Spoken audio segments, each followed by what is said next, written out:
Everyone, welcome to the second VARC Marathon. Now, we intend for this session to be a 4-hour session. If it gets to be very interesting, then it might be more. If it turns out to be not so much fun, then maybe 3.5 or 3 hours also. So there's no hard and fast rule as to how long we're going to go on for. But instead of going into theory and how should you solve RC and the 10,000 questions that we have about RC, which we will have time for, we're going to jump straight into our first passage. Now, I'm going to lay out all my cards. I was initially thinking we should do the recent papers. Then I read a comment on YouTube that said, please let us not take papers from 2019 to 2024. And then in response to that, I thought, okay, well, then let's do something different. Let's go a little further back into the past and take something from some of my favorite years. Why are they my favorite years? Because that's when I was a student. So we're going to take a passage from CAT 2005. In fact, we're going to take about 3 passages from CAT 2005. And after that, we're going to come back to the present and look at CAT 2022. Another thing that I decided, because RC is what I'm primarily good at, is that primarily we're going to be doing RC. Again, it was entirely my call. It's not that VA is not important. It definitely is, because there are 8 questions on VA. But since we have planned more marathons, I figured we could cover that later as well. Now, what we're going to do is that we're going to use the whole 5 pause approach that we always keep talking about in order to solve the first passage. But I'm just quickly going to take a look at your comments just to see if you have any other expectations that I can meet. How to do RC within 8 minutes? Okay. Waiting for this marathon. All right, cool. That's definitely encouragement for me. So, as I said, what we're going to do is we're going to use the 5 pause approach to do the passage. Now, let's understand this is exactly how I do it in the test also. It's just that this entire process that we're going to follow is sped up, say, about 50 times. Okay. So, I'm going to give you time to read each paragraph. Once this session is over, I am also going to make sure that we upload a list of all the questions that we have solved here so that you can find it in the description in case you want to go through it later. All right. I was still kind of finalizing the list of questions, which is why we don't have it for you right away. Let's get started with our first passage and let's see how we do with this. This is one of my favorite passages and you will understand why I love it so much very shortly. So please read the first paragraph. Even if you don't understand all of it, as usual, it's perfectly fine. I want you to think about what you do understand. All right. So now I'm going to stop talking. Take about 45 seconds to read this.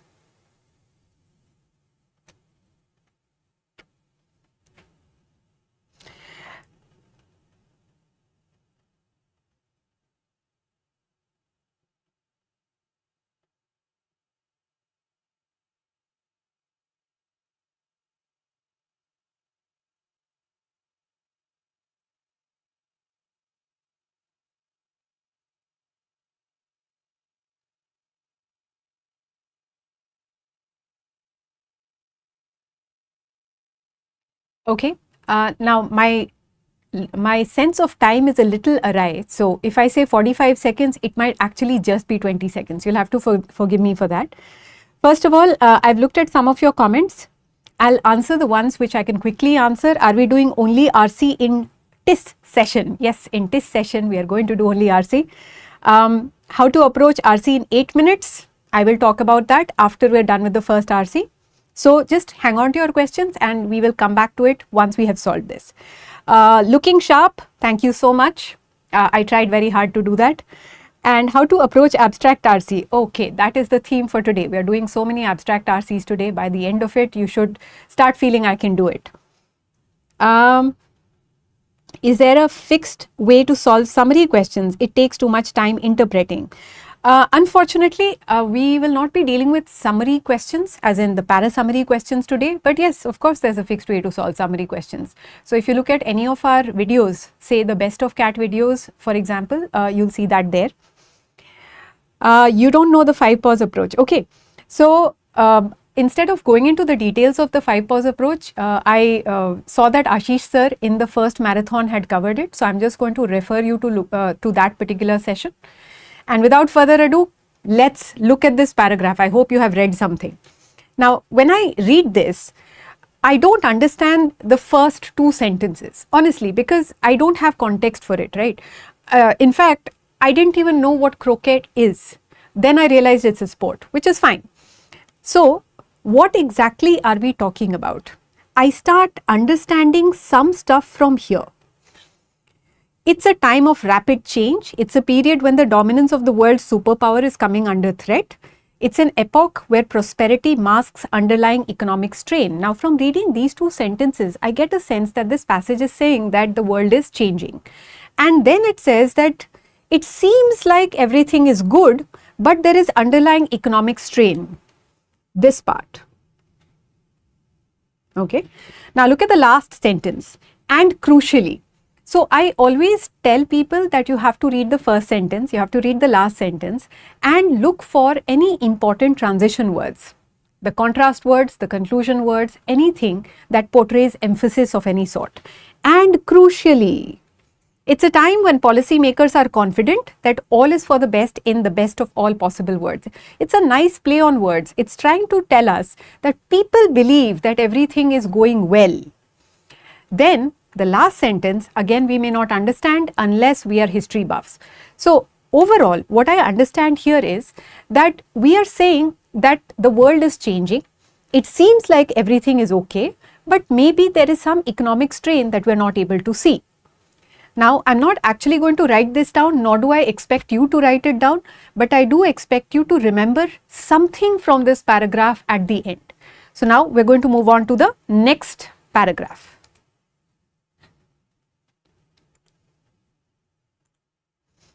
All right, now please take some time to go through this. 20 seconds should be enough.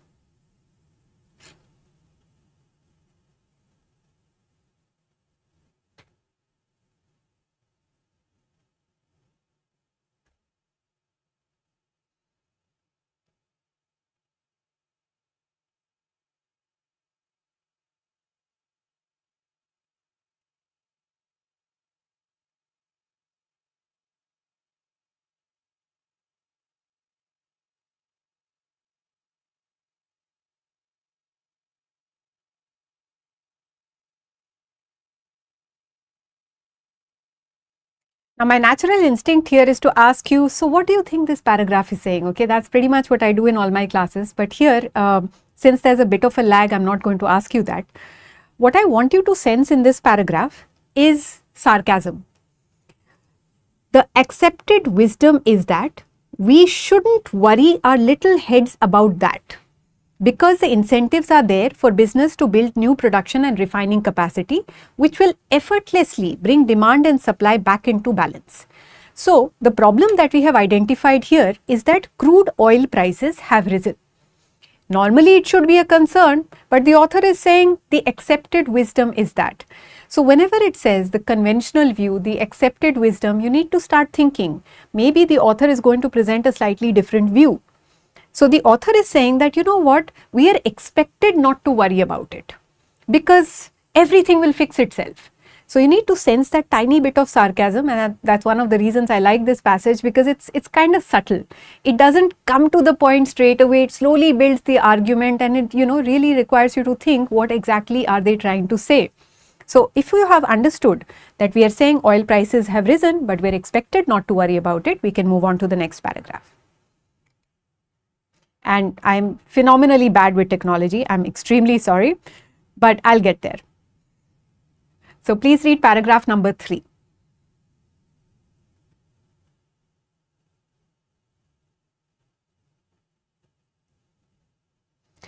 Nakul, you got that right. Sorry, I just saw your response. As I said, a bit of a lag.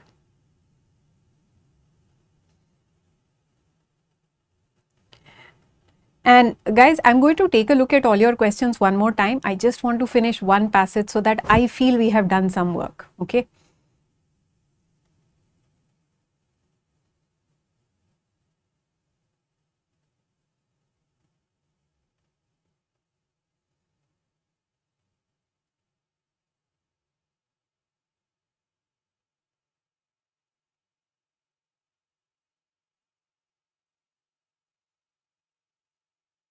Okay, but for this paragraph, If anyone has understood the main point, can you please put it in the chat, because this paragraph is very interesting. It has a lot of historical references.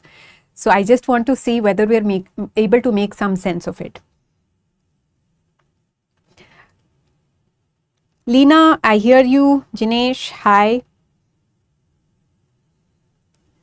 Hi, Manoj.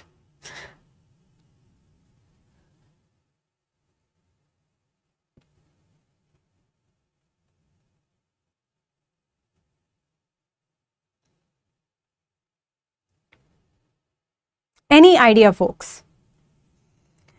Yes, Nakul, I think I found a kindred spirit. Yes, it is English style humor.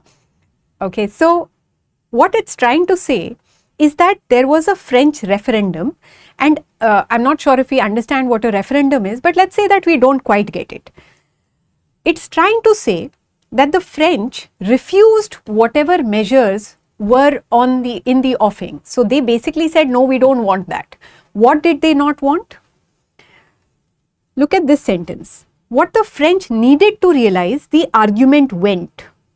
So you see, in each paragraph, the author is trying to tell us that we are expected to think in a particular way. In the previous paragraph, we were not supposed to worry about oil prices because, come on, that will fix itself.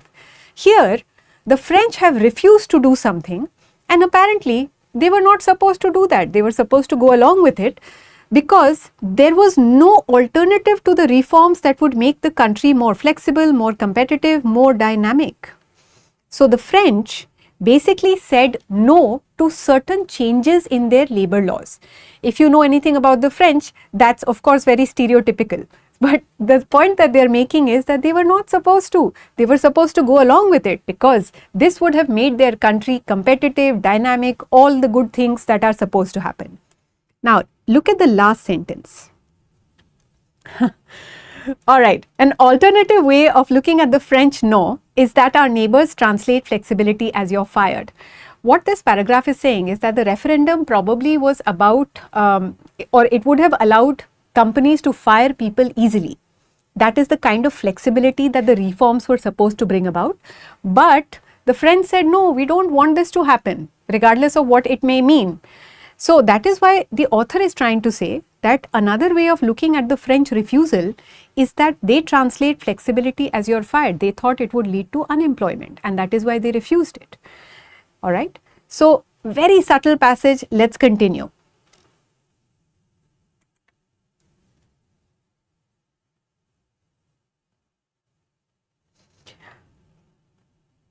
Yeah, Bhuvana, that's absolutely correct. The French were supposedly resisting progress in that paragraph.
Okay. Now, in this paragraph, we are talking about the US particularly, and we are trying to say that the US is no longer an unquestioned superpower.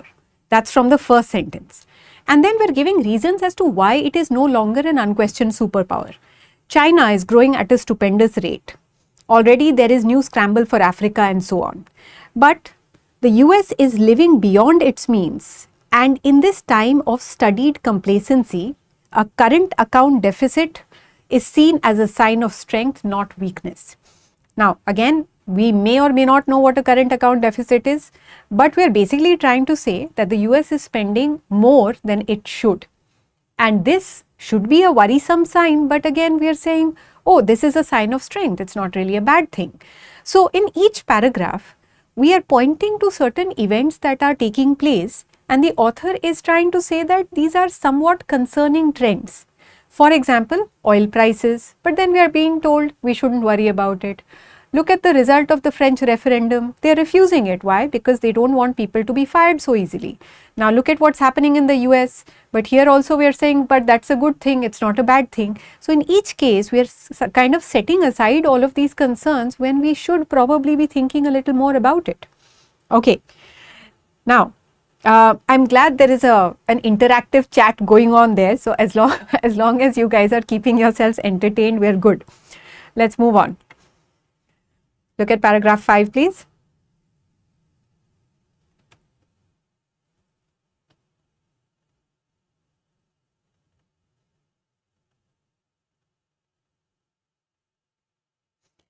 Can I attend the full VARC section? I actually saw a video just before I started this session which advocated attempting the whole section. So yeah, I do. I normally attempt close to 24 questions.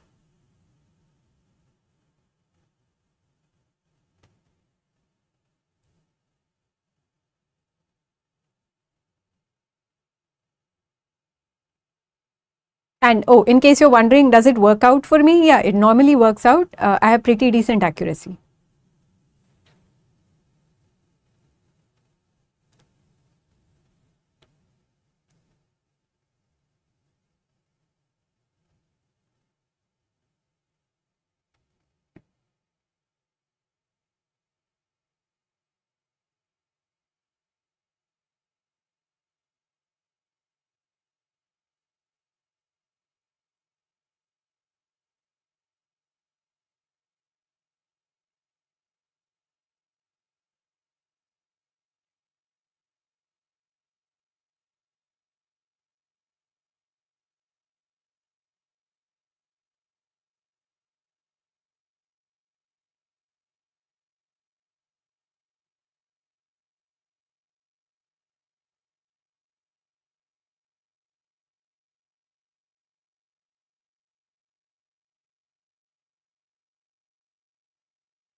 Bhuvana, thank you so much. So, guys, we do need to focus on the job to be done. The job to be done is to do a lot of passages today. Okay, I know that you guys are worried, and trust me, I do want to answer those questions. It's just that I don't want to be distracted from the passage, because I've said this before. I love this passage. I love solving this passage. So we need to do this. Now, what I want you to focus on is this word. What have we said from here to here? We have said that crude oil is dearer. It is the prices of crude oil are rising. But we are still saying that, you know what, it's okay, because it has not led to the kind of inflation that it did in the past. So that has not happened. And the author is acknowledging that point. But then the author is saying, yet, the idea that higher oil prices are of little consequence is fanciful. So he's saying, but we can't completely ignore the fact that oil prices are rising. Why can't we ignore it? The rest of the paragraph from here to here is giving us reasons why. Look at the last sentence. The effects of higher oil prices are thus felt in different ways through high levels of indebtedness, inflated asset prices, and balance of payments deficits. So, even though we are being told don't worry about the higher oil prices, it is a matter of concern. That's what this paragraph is telling us. Now we're almost at the end.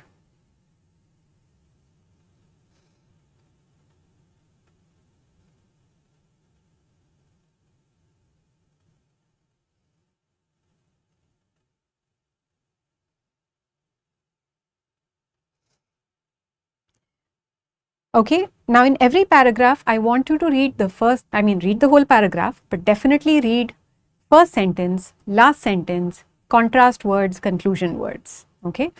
In case you are the sort who gets lost after reading the paragraph, this strategy is really helpful. So let's try and do that.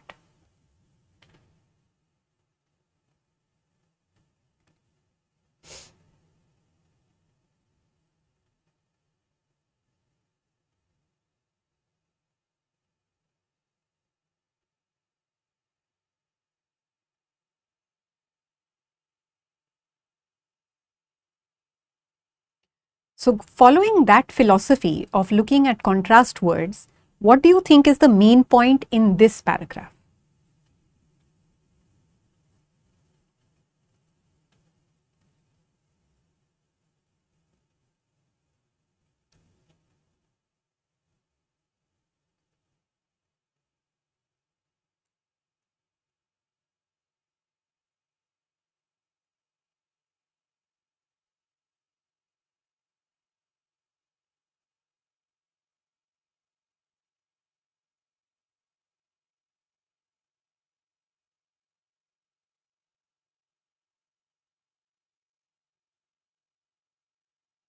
Yes.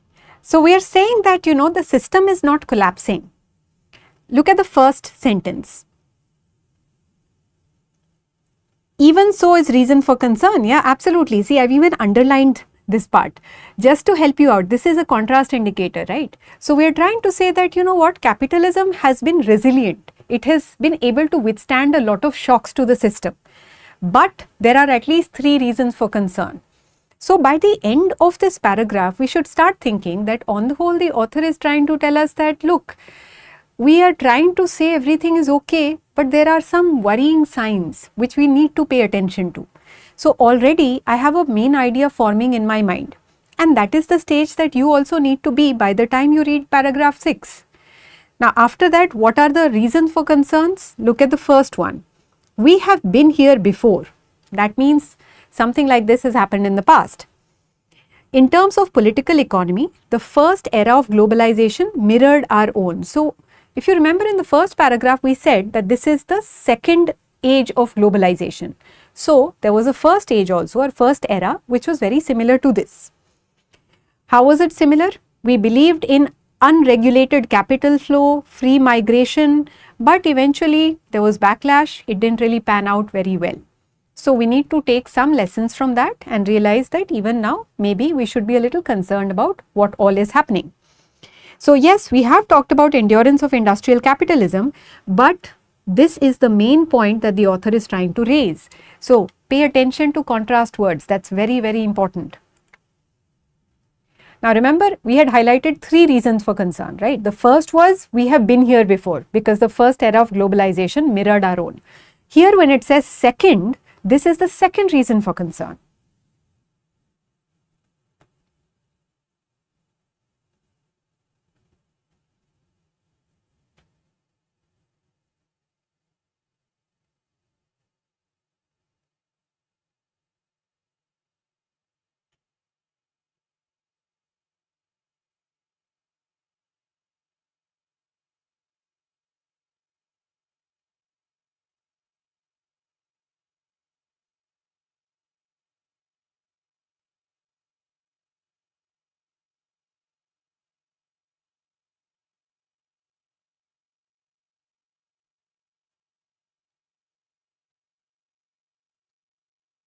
Alright, now since there are concerns about comprehending the passage, look at the first sentence. The world is fragile when global balance of power is in a flux. In the previous paragraph, we said that the US is no longer the unquestioned superpower, right? So the balance of power is a little shaky, and usually that's also a sign of concern. Now look at the last sentence. Looking ahead from 2005, because this is from CAT 2005, it is clear that over the next 2 or 3 decades, both China and India will flex their muscles. So you're kind of looking at a window to the past here, okay? They predicted that China and India will be flexing their muscles, and here we are now. So there is a flux in power, and that itself usually is a worrying sign. And look, finally, we're almost at the end of the passage. That's not actually talking about warlike situations. It's trying to say that the balance of power is not as stable as it was in the past. That's basically what it is. And those of you who are saying, can't understand the RC, I don't know what's happening. So read slowly, look at the first sentence or the last sentence, look at words that say first, finally, moreover, look for these indicators.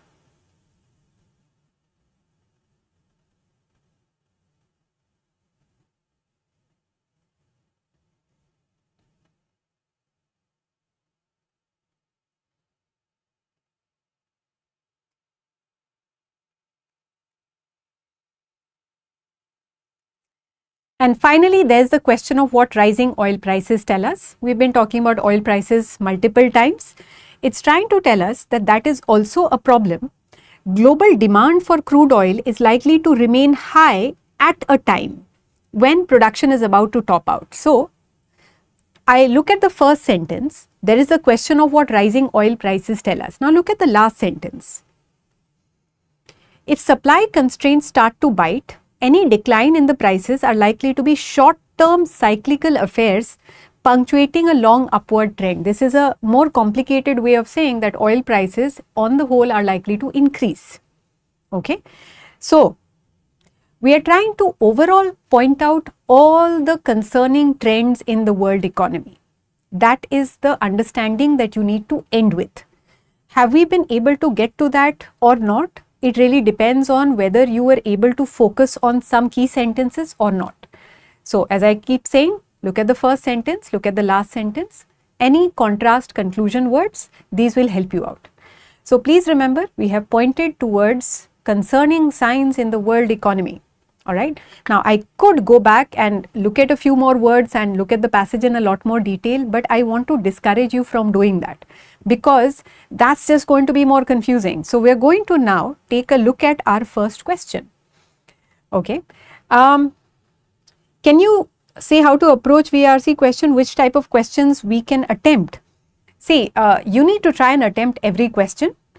It is when you are attempting it that you realize, oh, this question is difficult. Okay. So, when you realize that the question is difficult because you're stuck between two options, that is the time where you say, okay, maybe I don't want to answer this question.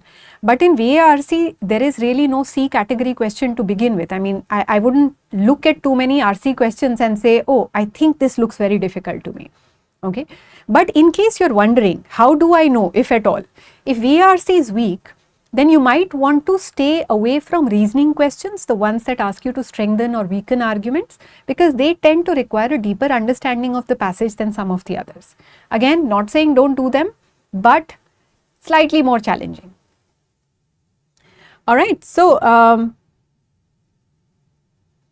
after reading the question, I have an answer in my mind, but reading the others make you confused. Okay, so see, RC is about how you go shopping. Alright, some of us are very disciplined shoppers. We go with a list, we pick up stuff that is on that list. Okay, so you need to be like that.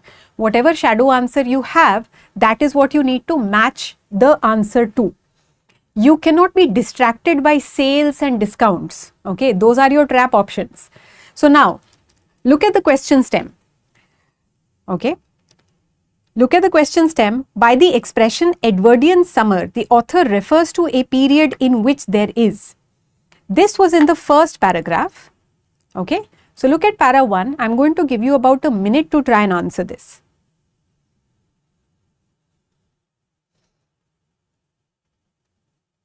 Yeah, Abhijit, answer noted.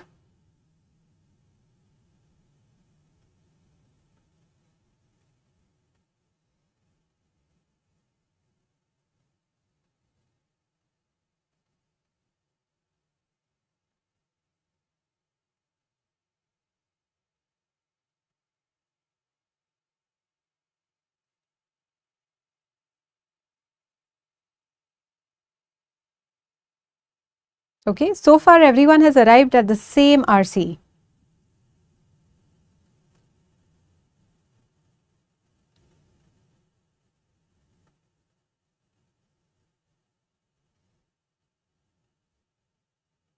Sorry, same option. Okay, some of you are choosing otherwise. Now, if you look at paragraph 1, I would look at this sentence. Dominance of the world superpower is coming under threat. Prosperity masks underlying economic strain.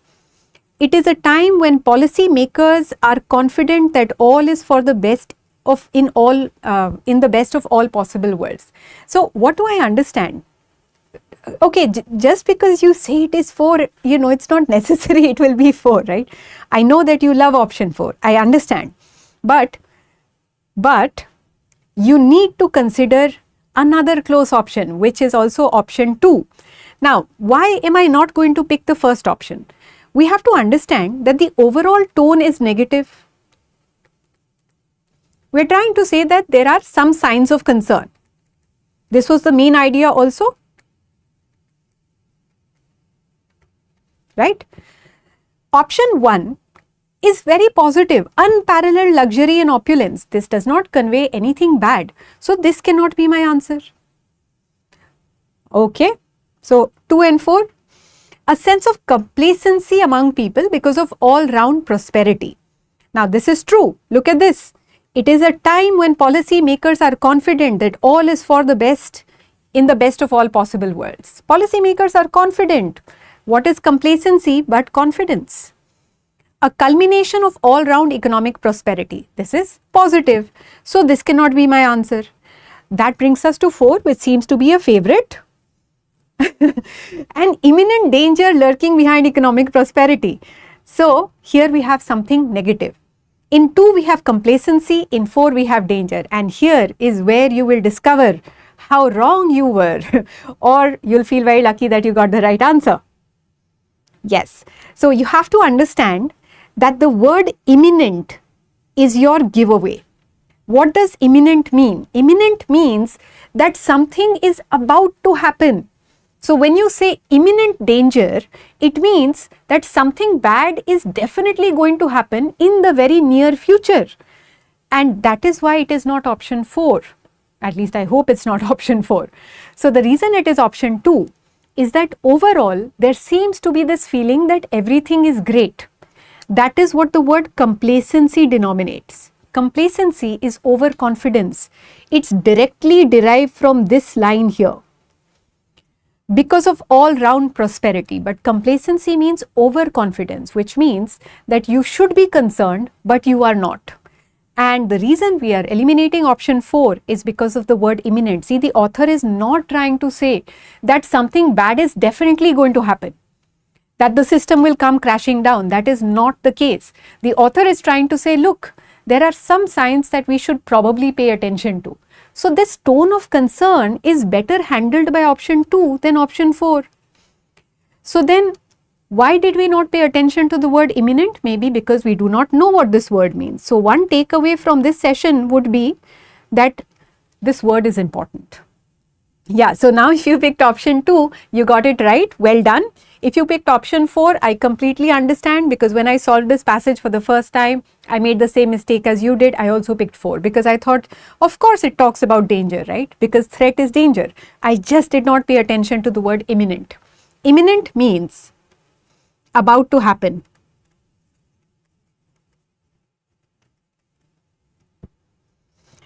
But something bad did happen. Something bad did happen, but that is mentioned in the context that capitalism still survived it. So remember in that paragraph where we talked about the fact that capitalism is resilient because it has survived a lot of shocks, the stock market crash, the 9/11 attacks. So it has survived all of that. So we're actually saying that despite everything, the system has survived. So we're not saying that the system is going to collapse. In fact, we are not even saying that everything will happen in the near future. That's what the word imminent means. All right. So please pay attention to adverbs and adjectives.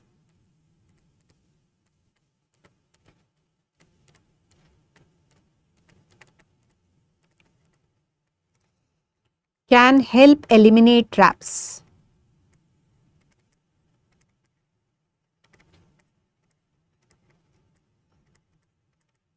Okay. Now, what are adverbs and adjectives? That is probably a class for another day. So I'm not going to go into that. They are descriptive words.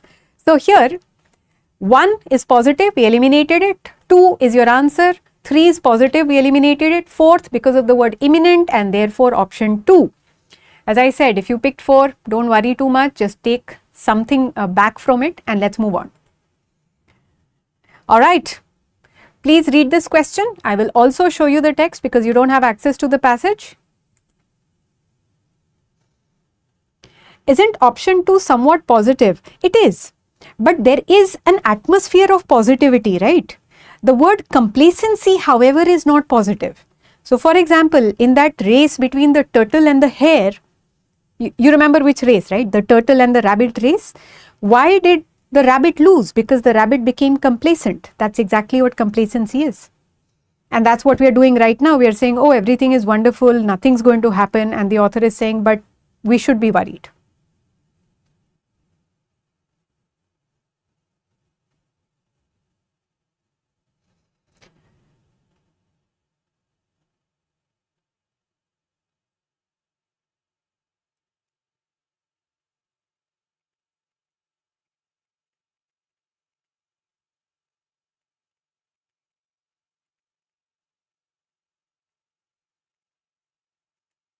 All right. So I've written what complacency is.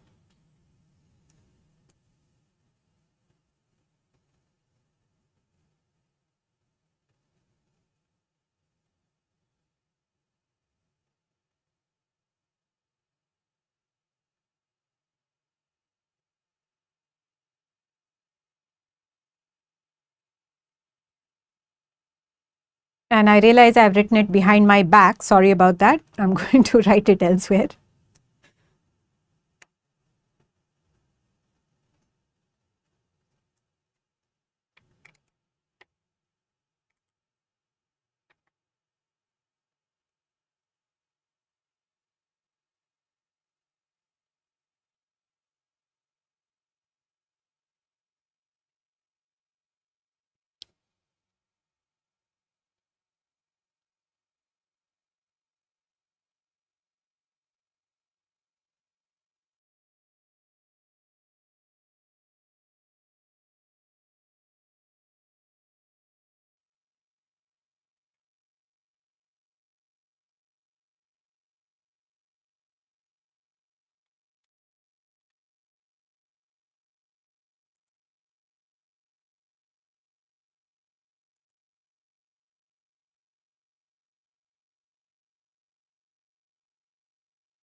All right. So it seems everyone has picked option 3.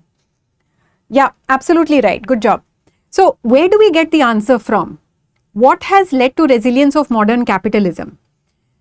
It says that right here, this is where our answer is going to be derived from. It has proved mightily resilient because of surviving all of these things. It has apparently shrugged off everything, a stock market crash, 9/11, rising oil prices. So we need to probably talk about all 3 things. Let's look at our first option. I honestly don't even think I need to explain. Let's look at the first one. It talks about shocks in the form of increasing levels of indebtedness and inflated asset prices. This doesn't really talk about the stock market crash, 9/11, so probably not the first one. The second one, increasing prosperity of Western countries despite rising oil prices. It has only rising oil prices, so not that. Third one, it seems, is the answer. The fourth one, the success of continued reforms. This seems to be pretty positive, whereas we are saying that it has been able to shrug off a lot of these negative events. So definitely not 4. Yes, you're absolutely right. Option 3. So by this time, you should be feeling a little more positive about this passage. Let's move on to the next question. These are the kind of questions you should love. So if you have understood the passage, and I hope that you have, you don't need to look back at it. You just need to think about what is the passage trying to tell me. Okay, so think about the passage, look at the options, and decide how you will get to the answer.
Okay, so as far as I can see, it's either option 1 or option 3 would mark for review. Okay, so I'm glad that you were able to bring it down to these two options. One of the nice things that they did with this question is that they have given you the same word, imminent. So if you realize that imminent is a problematic word, then you would realize that imminent is a problematic word here as well. A crisis is imminent in the West. The author is not saying that a crisis is bound to happen soon. They're just saying, look, we need to worry a little bit. We don't seem to be worried at all. So definitely not the fourth one. The second one also is very definitive, and I always worry when the options are very definitive, because this is just telling us we should be worried or concerned. It's not saying everything will go wrong. So that is why we cannot say will be belied soon. So I'm very happy that 2 and 4 you've been able to eliminate. Now between 1 and 3, if you were confused, how do we decide? Let's say everything is right. There is nothing that you find that is a distortion, no extreme words, nothing at all. Then you simply pick the option that is more comprehensive and cover more points, right? That's exactly what we would do in a summary question also. So between 1 and 3, which is the more comprehensive option, which covers most points?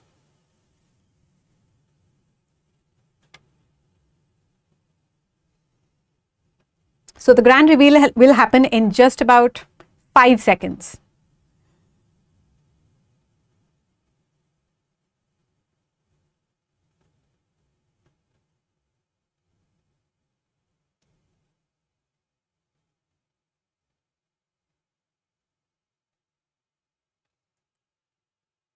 Okay, look at 3. Flux in global balance of power, flux in global balance of power. Okay, higher oil prices, higher oil prices. All right. Historical precedents, no historical precedents in the third one. So the answer is option 1. I was trying to tell you the more comprehensive option. Why is 1 more comprehensive?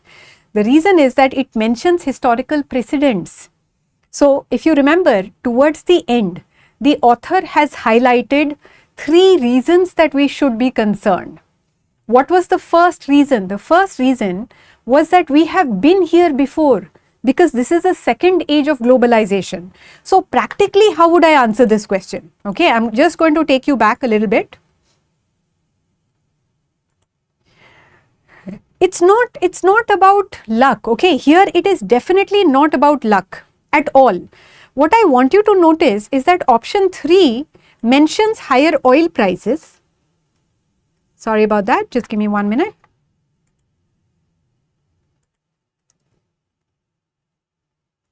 It mentions the flux in power. Option 1 mentions oil prices and the flux in power, but it also talks about historical precedents. It covers 3 concerns, all 3 concerns that the author has raised. So why would I not pick 1 over 3? It's a very, very practical approach, and that is how we know that 1 is the answer. So that's basically what I would do. You know, if 2 options both look great, I go for maximum coverage. Whichever covers more points is probably the answer. Okay. So did we figure out why we chose 1 over 3? This needs to be very, very clear, because this is how you come out of a sticky situation. Okay, please let us not do eeny, meeny, miny, mo. Even when you're stuck between 1 and 3 and you don't know what the answer is, if you have no valid reason to choose any over the other, you can still skip it. Okay, so don't take unnecessary risks saying, oh, I have spent 2 minutes on it, I must mark. That's not true. You don't have to. Option 3 is quite extreme. Okay, if you want to look at it that way, yes. I want you to look at this bit. Widespread prosperity leads to neglect of early signs of early signs of underlying economic weakness. This is a very subtle point. Okay, so if that is what you're pointing to, then I agree. 3 seems to suggest that it generally happens. Generally, when there is widespread prosperity, it leads to neglect. But that's not what the author is saying. The author is just talking about the current scenario. So yes, for that reason also I can eliminate 3. All right, folks. This is a very specific question. What can be inferred about the author's view when he states, as Tommy Cooper used to say, just like that? Please remember, whenever it has a question about a specific phrase or why has the author used an example, you are supposed to look at the main point of the paragraph. So, this is the paragraph. Ask yourself, what is the main point that the author is making here? Don't look at only that phrase.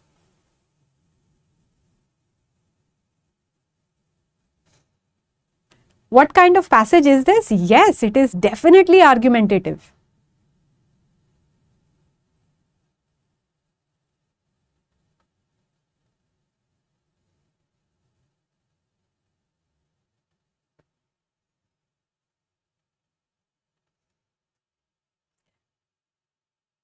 You didn't miss any passages. I have been lingering on this passage because I love this. And completely understandable, Chhat Puja is a pretty big thing.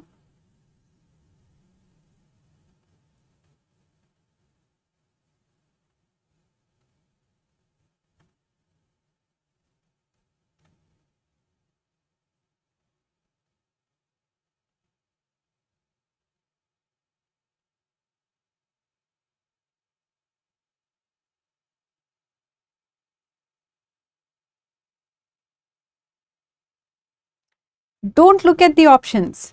Try and look at the paragraph and ask yourself, what do I understand here? What is the author trying to tell me?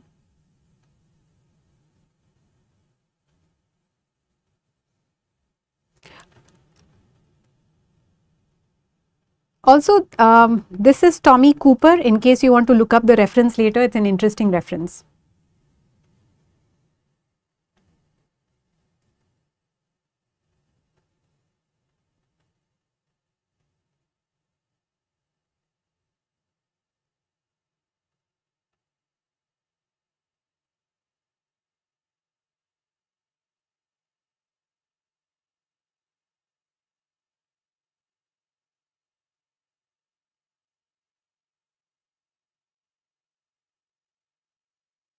All right.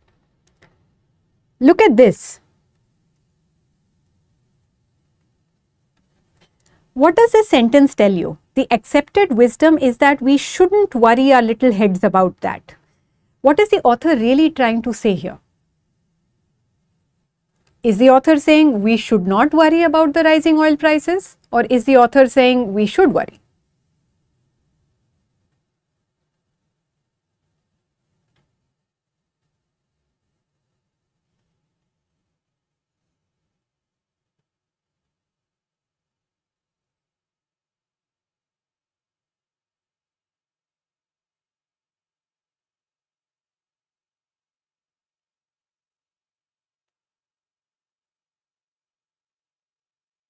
Okay, so what we have to understand is that yes, he does not believe in this view. Absolutely.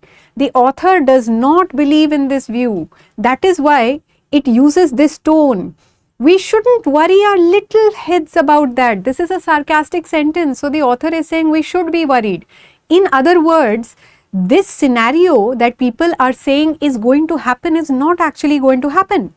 So, what is the main point? The main point is oil prices may not come down.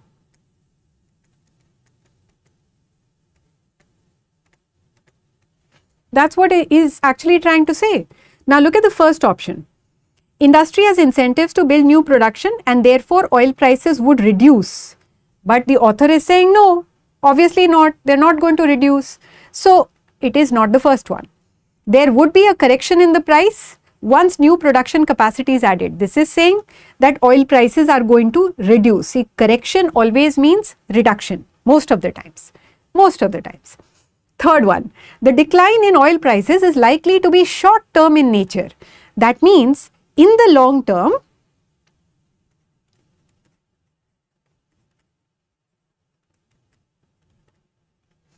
I hope you looked at 3.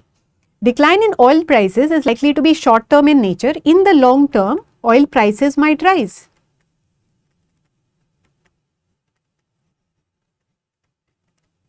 Okay. The fourth one, it is not necessary that oil prices would go down to earlier levels. Now look at this, back to $25 a barrel. So earlier levels. So I would also be thinking, yeah, it should be option 4 because that's pretty much what is implied. And yes, you're absolutely right, option 4. So it depends on comprehension. A passage like this, which is slightly funny, very, very slightly funny, it has a wry sense of humor, you need to really think about what the author is trying to say. Otherwise, if you take it at face value, it's going to be a problem. All right, any doubts about this one?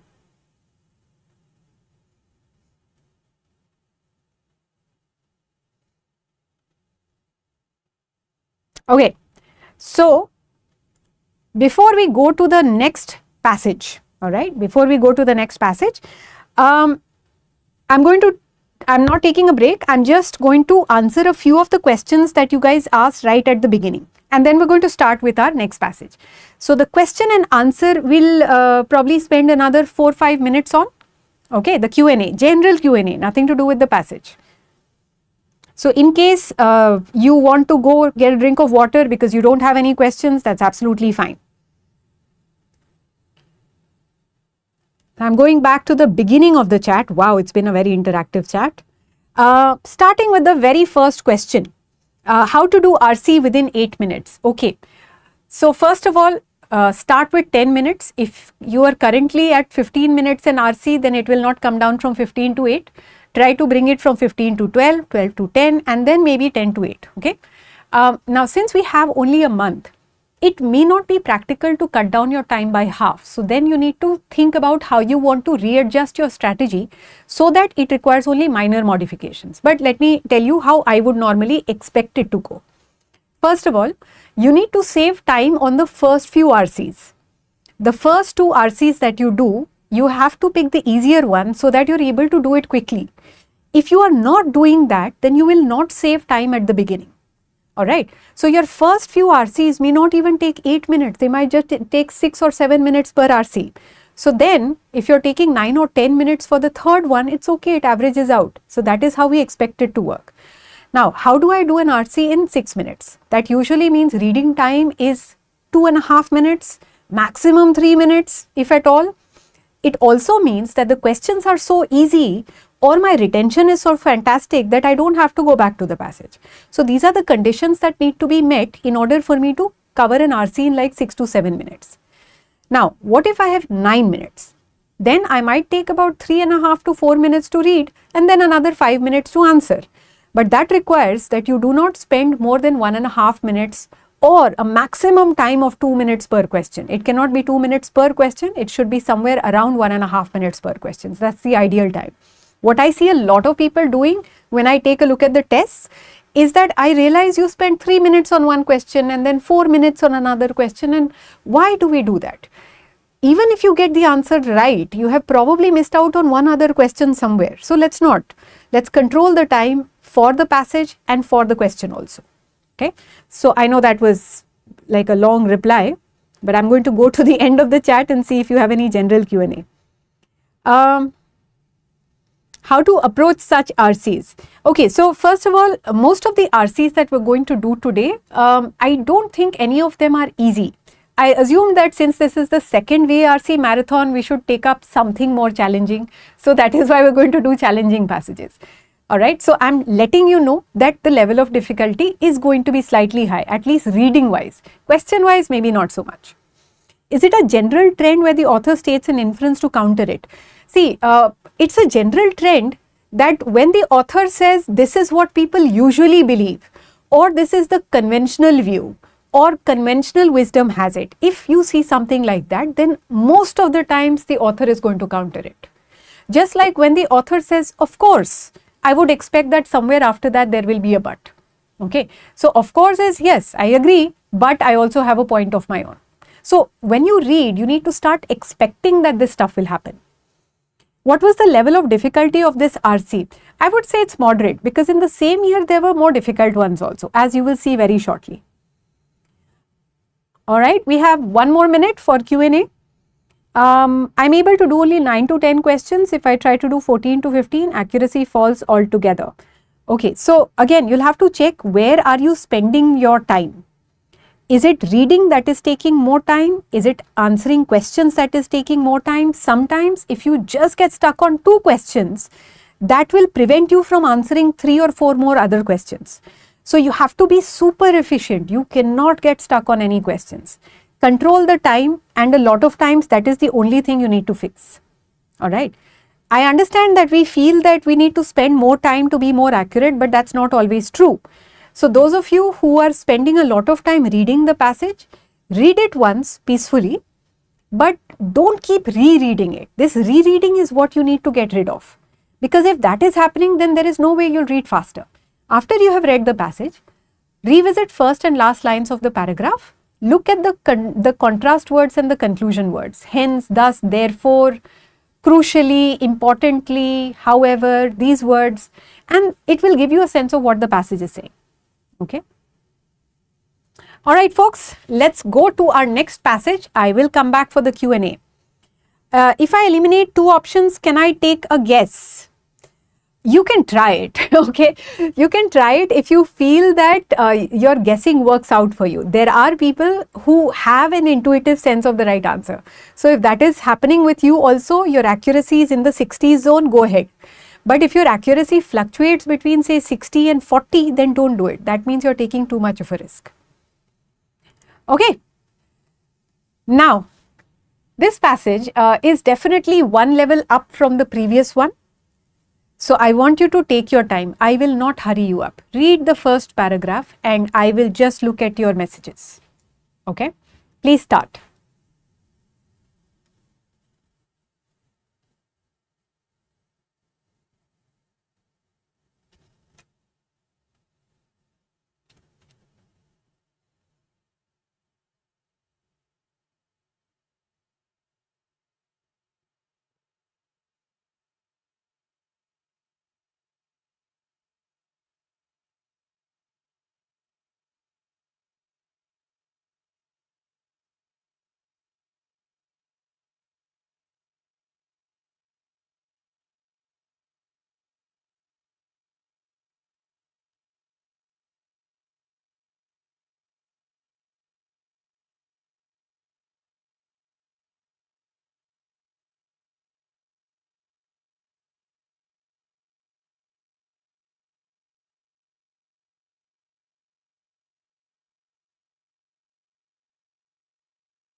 Okay, right.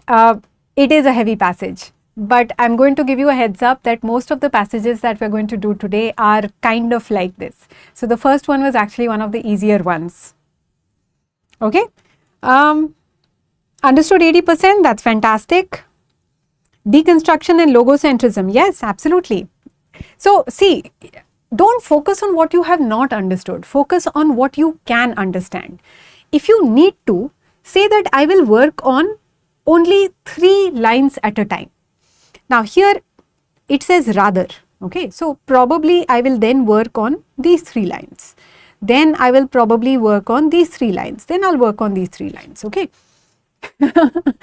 So we are talking about Derrida's work. It admits right at the beginning that it is very complex. So that should give you some idea. But Derrida's work, it's about deconstruction and logocentrism. Yeah. So that is the least understanding that we need to have, that it says something about deconstruction and logocentrism. Now, if we are able to understand what logocentrism is and what deconstruction is, then we reach that 90% comprehension level. Now, look at the first 2 lines. Okay.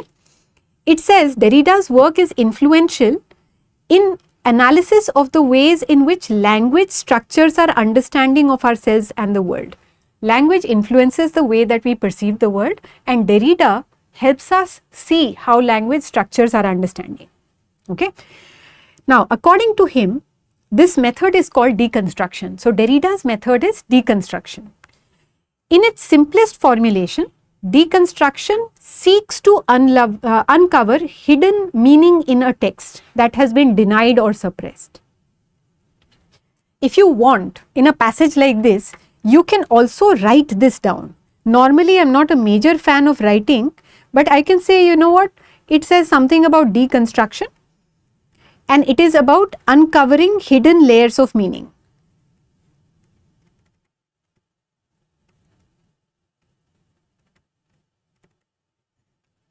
Okay.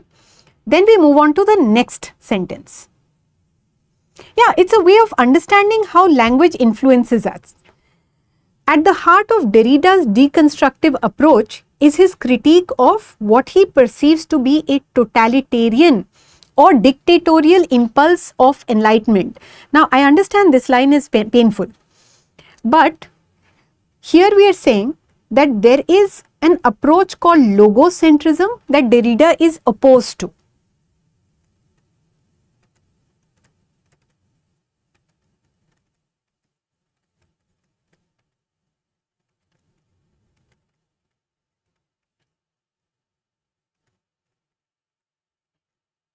Why? Because it is totalitarian. Totalitarian means dictatorial.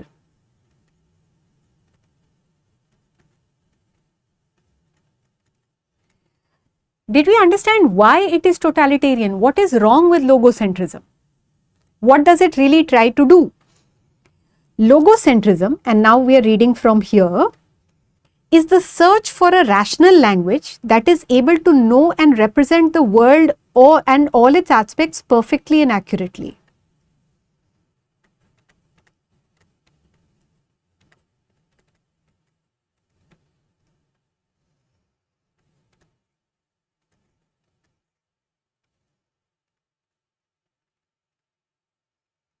Are you going to do it like this in the test? Not necessarily. But if you want to get better at solving abstract passages, then this is probably going to be helpful. Search for a rational language that is able to represent all aspects of the world.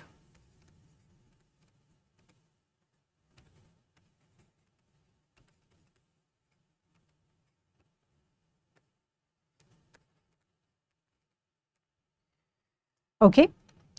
Now, look at this part. Thus, logocentrism, in its search for truth of absolute representation, it has subsumed difference and oppressed that which it designates as alien other. So, what is happening here? This search for this representative language, it decides that, look, whatever I cannot fit into a category, that I am going to say is probably alien, or it is otherworldly, or it is foreign. So, I am basically going to ignore that or suppress that. It is as good as saying that, let's say if I speak English, because I do, if I speak English, and in the English language, if there is no particular word for a feeling, there is something that you're feeling, but the English language has no word for it, then logocentrism is going to say, oh, that feeling does not exist. Why? Because we don't have a word for it. Since we don't have a word for it, let's just ignore that it exists at all. So that is what logocentrism is. So what do we understand in a very basic sense? Derrida's approach is deconstruction. He is opposed to logocentrism. Logocentrism is trying to search for a representative language that can cover all aspects of the world. So whatever it cannot include or cover, it tries to ignore or oppress. What is totalitarian enlightenment? It's not totalitarian enlightenment. It is totalitarian impulse of the enlightenment. So enlightenment was a period of time where scientific rationality gained ground. Again, if you don't understand it, it's okay. All you need to understand is that something is totalitarian. Okay. Can we do the whole passage followed by questions before you explain everything? I think that's a better approach to this. I promise we will do the last passage that way, the one after this. Okay, absolutely.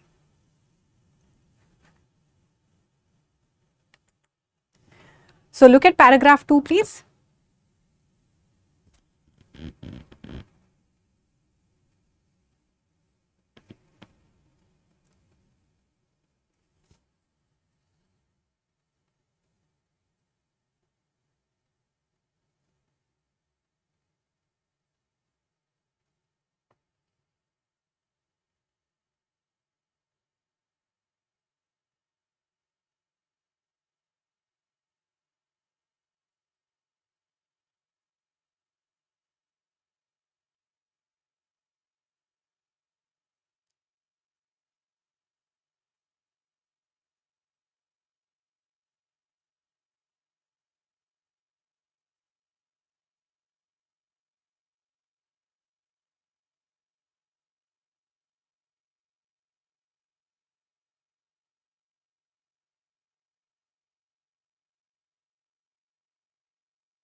Okay.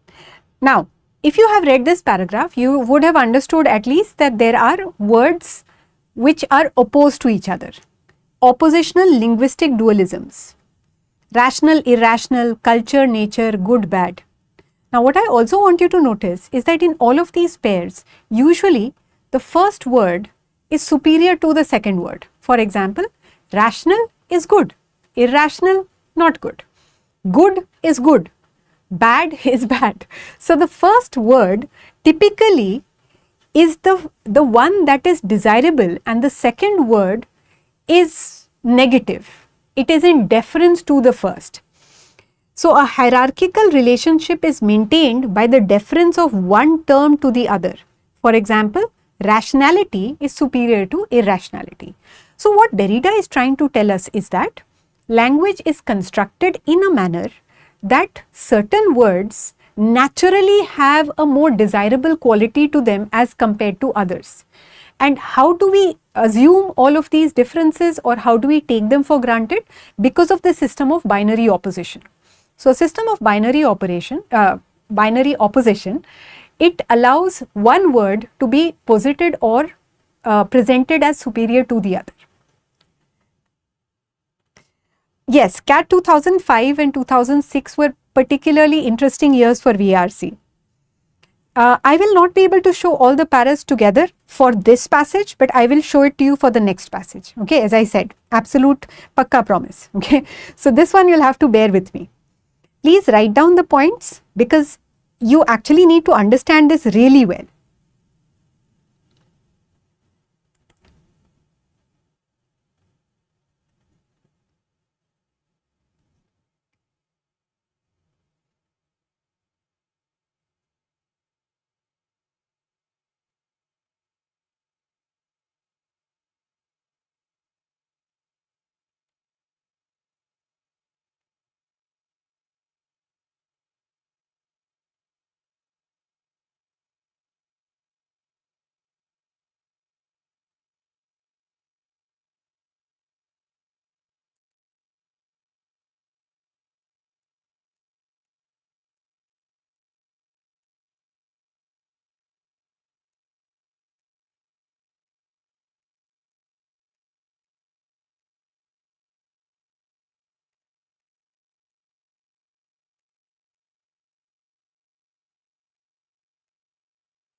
Devika, I just saw your comment. That's pretty good understanding.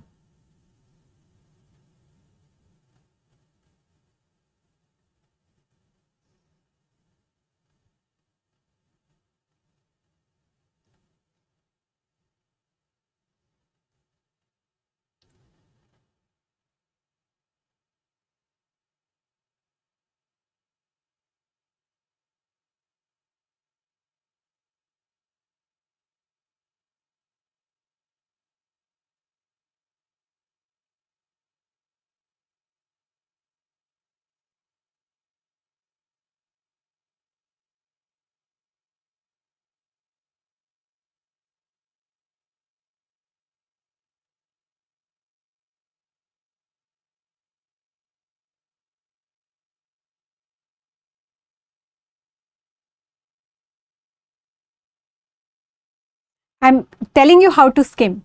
So first of all, when we read this paragraph, I know that a lot of it will go straight over your head, and mine as well. Okay, completely understandable. I'm not even asking you to understand every line. We talked about these oppositional relationships between words, right? So we're continuing to talk about that. Focus on conclusion words, thus. All right, so there are definitely some people who've got it. Yeah, the interdependence between words is an example to understand deconstruction. Absolutely. Jinesh, I'm seriously impressed. The main word here is interdependence. Now look at this. Thus, deconstruction seeks to reveal. Remember contrast words and conclusion words, right? So you need to focus on these transitions. They will help you skim the paragraph. Not skim really, because I don't like that word, but after your first reading, if you're still lost, then search for these words. Seeks to reveal interdependence of apparently dichotomous terms and their meanings relative to their textual context. So basically, what does deconstruction try to do? It seeks to reveal, remember the first paragraph, hidden meanings or hidden layers in a language. A deconstructive reading must always aim at a certain relationship, unperceived by the writer. Between what he commands, what he does not command, the attempts to make the not seen accessible to sight. Deconstruction is looking at these hidden relationships between words in any language, and sometimes the writer uses these words without even realizing the kind of hierarchical relationships they represent. So language itself is constructed in a fashion that it influences our worldview. Derrida is simply asking us to take a closer look at the language. How? Through deconstruction. What is deconstruction all about? Let's take a look at these systems of binary oppositions in which one word is somewhat related but also hierarchical to the other. Okay. Yeah, so we need to basically not recall, but we need to understand the hidden layers of meaning in a language. That is why it's called deconstruction. All right, look at paragraph 4.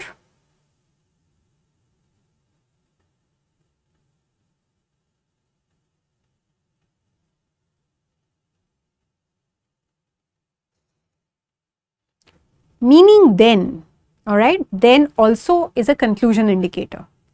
Thus,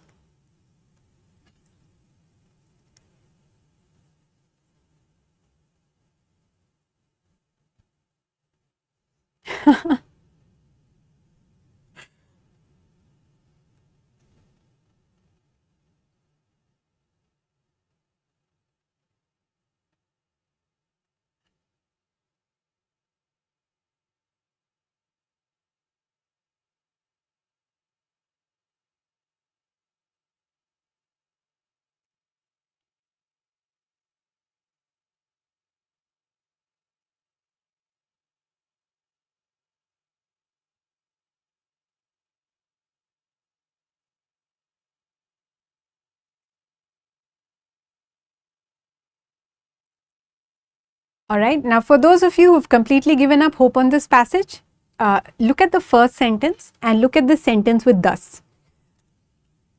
I can guarantee that this much is enough to understand this paragraph. Okay, conclusion words, contrast words, conclusion words, contrast words. So look at these two sentences only, read the rest of the para, but just focus on these two.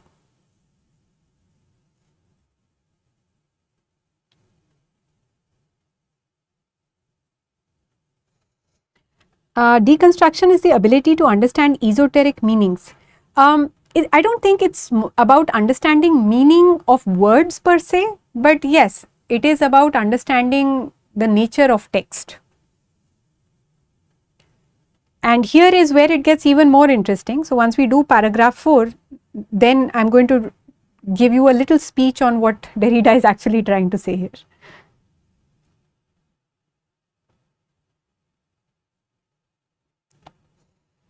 Okay, now the first sentence is saying, meaning then is never fixed or stable, whatever the intention of the author of a text. Okay, thus any act of interpretation must refer not only to what the author of a text intends, but also to what is absent from his or her intention. So you see, this makes life very complicated. Yeah, so Priyank, that's right. Deconstruction is a good way to approach language, because a lot of times, let's say I have written a book, I have not, but let's say I have written a book. In that book, I may have a particular message that I want to pass on to you. But Derrida is saying that meaning does not depend on the author. Any act of interpretation must refer not only to what the author of a text intends, but also to what is absent from his or her intention. So, you need to also look at the hidden meanings in that text. That is what deconstruction is all about. Absolutely, yeah. So interpretation is never fixed or stable. Just because I think this is what my text means does not mean that that is exactly what it means. Your interpretation has to take a closer look at the text and look at the hidden layers of meaning. That is what the deconstruction approach is. Now, what to do if after reading half of a passage we realize it's very difficult? Okay, so then you need to switch to the paragraph to question approach. Let's say you've read 2 paragraphs. Start looking at questions and see if there are any questions you can answer. If you have read half the passage, don't let that opportunity go entirely. See if you can answer even one question, okay, which is what we're going to do right now. according to the passage, Derrida believes that. Now, before this, before I look at questions, I think about what Derrida has been talking about. Derrida has been talking about how logocentrism is bad. Okay. Derrida has also said deconstruction is the right approach. What is deconstruction all about? Uncovering hidden meanings in text. That's all the understanding you need to go with. So, please take a look at this question. This RC feels like ZAT? Yes, that's very good insight. So, ZAT is known for abstract passages. CAT, not so much. But yes, this was a year in which there were very interesting passages in CAT.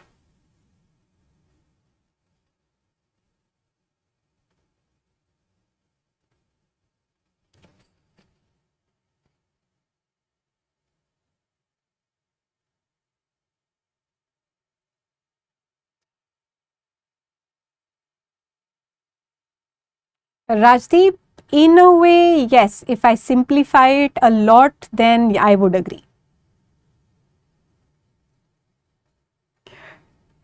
Okay, guys, you'll realize the questions are not that difficult. Honestly, if you just stick to those basic ideas in the passage, you will get it. As apparently you are.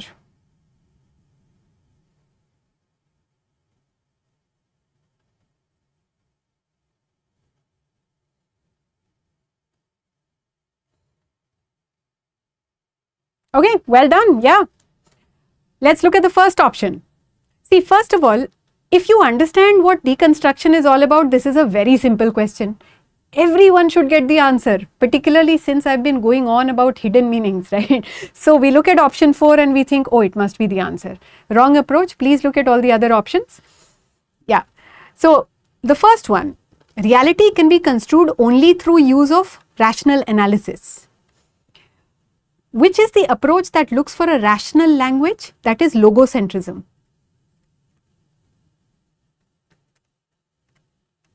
Okay, so this is not what Derrida believes, definitely not it. Okay, excellent. Language limits our construction of reality. Language limits, it affects our construction of reality, does not limit necessarily. Third one, a universal language will facilitate a common understanding. This is again logocentrism. Remember, it has a totalitarian impulse. It tries to look for one representative language for everything. But Derrida's approach is not looking for a common language, so 3 is out. Fourth one, uncover the hidden meaning in a system of relations. This should be very, very obvious. All right. A deconstructive reading must always aim at a certain relationship. It attempts to make the not seen accessible to sight. Option 4 is it. And as I can see, you guys also feel that the questions were not very difficult. They are not. Honestly, it's a scary passage, but if you just get that main idea, you will get the answers. Let's take a look at this one. To Derrida, logocentrism does not imply. So for this, you need to look at what logocentrism is.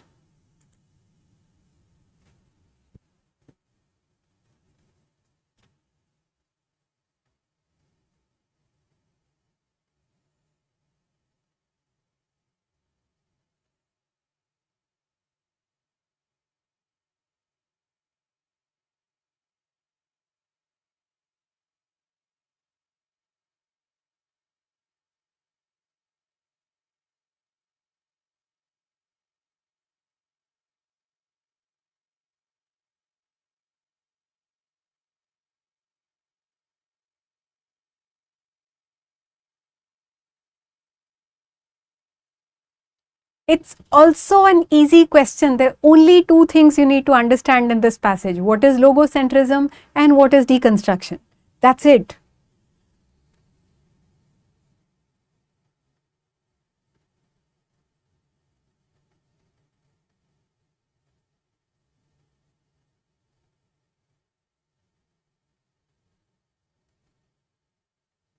Okay. Excellent. Yes. It is option 3. It is option 3. See, logocentrism is definitely totalitarian. So, option 1, not our answer. A domain of representative language given to us here, so not our answer. Interdependence of the meanings of dichotomous terms. Where do we have dichotomous terms? Here. This is deconstruction. So, that is why option 3 is actually your answer. A strategy that seeks to suppress hidden meanings. That's exactly what it does. Tendency to marginalize or dismiss whatever does not comply with its linguistic representation. So, it seeks to suppress hidden meanings in a text. So, our answer obviously is option 3. See, now you are feeling happy about doing this passage. Okay, according to the passage, Derrida believes that the system of binary opposition, you are familiar with this system already, I am sure. This is your text.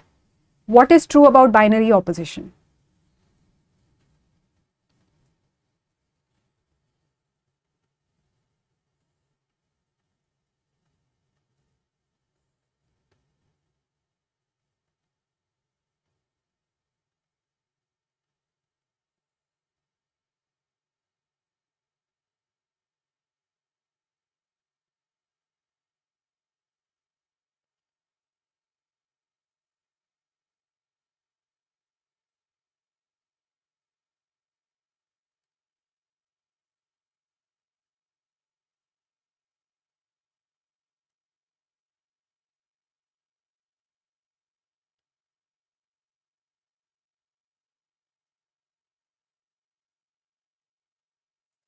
Very easy stuff.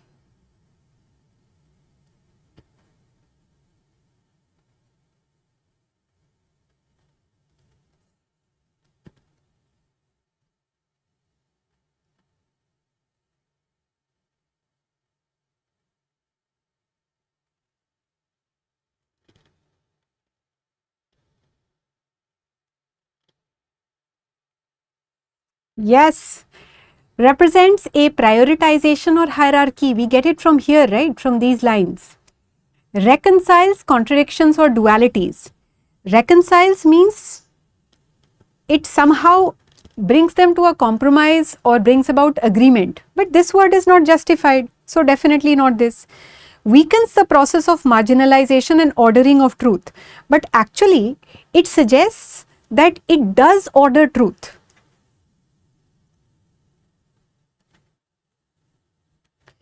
It is through establishing systems of binary opposition that marginalization and ordering of truth happens.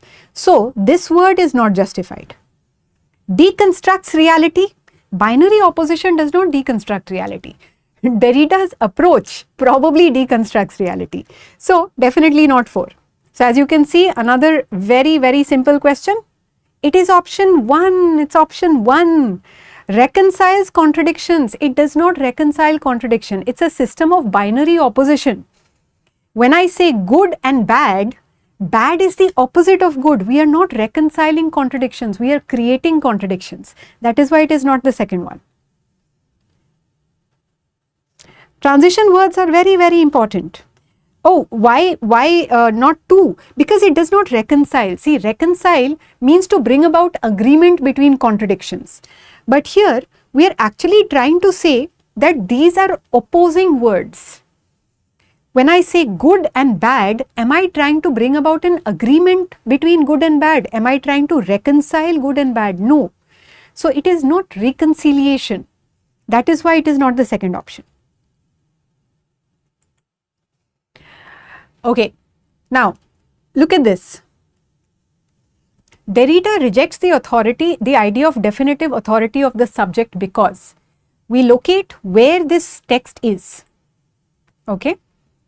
And then you have to understand the main point of this paragraph. That is the way to answering this question. So, please try that now.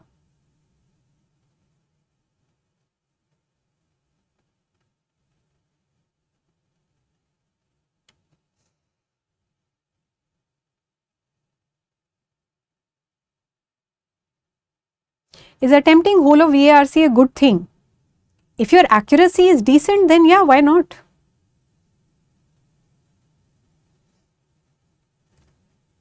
See, it's like asking me, is attempting the whole quant section a good thing?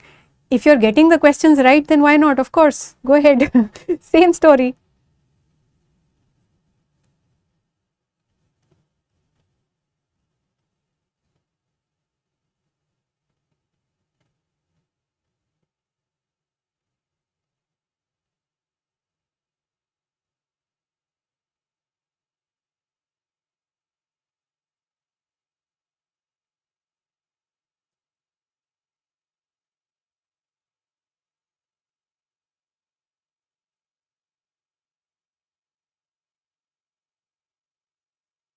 Okay, so everyone says 1.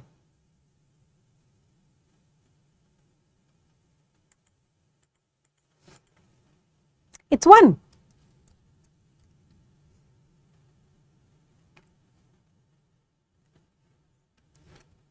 Yes, absolutely. See, why is it 1? Because that is what the paragraph is talking about, right? Meaning is not fixed or stable. All right. Now, any act of interpretation must refer to what the author intends. Let's go back a little bit. So, I just wanted to show you the answer. Any act of interpretation must refer to what the author intends? Definitely not. Look at this. But also to what is absent from his or her intention. So, not 4. The implicit power relationship is often ignored. While this is mentioned somewhere, this is not the reason for rejecting the definitive authority.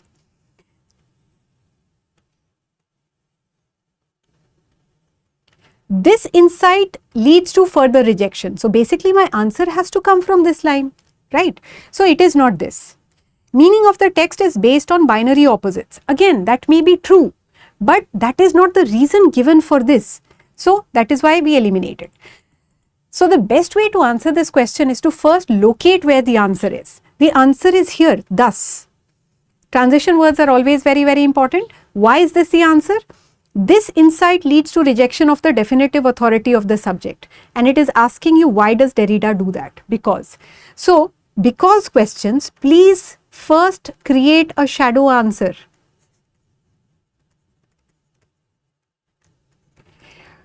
All right. Avoid options that are mentioned but not the reason. So very, very important for you to know what the reason is, because otherwise if you just search for text like you would in this case, then you'll say, you know what, binary opposites was also mentioned, so maybe 2 is the answer. Then it can be anything, honestly. All right. Now we're going to take a short 5-minute break. The reason that we are going to take a short 5-minute break, and I'm sorry that I'm writing behind my head, but again, that's not particularly important. So, the next passage you are going to read at one go. Okay, you're going to read at one go, and after that, you need to tell me what the main idea is. If I feel that you have kind of understood the passage and you've got the main idea, we'll go straight to the questions. Okay, I will not explain anything. But if I feel that you need a little bit of support before we go to the questions, then we are going to kind of take a pause and then go to the questions. All right. So it is 6:33 right now. We shall meet in exactly 5 minutes. All right. Get a drink of water, get some energy into you, and same applies to me. All right. See you in 5 minutes.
All right, folks.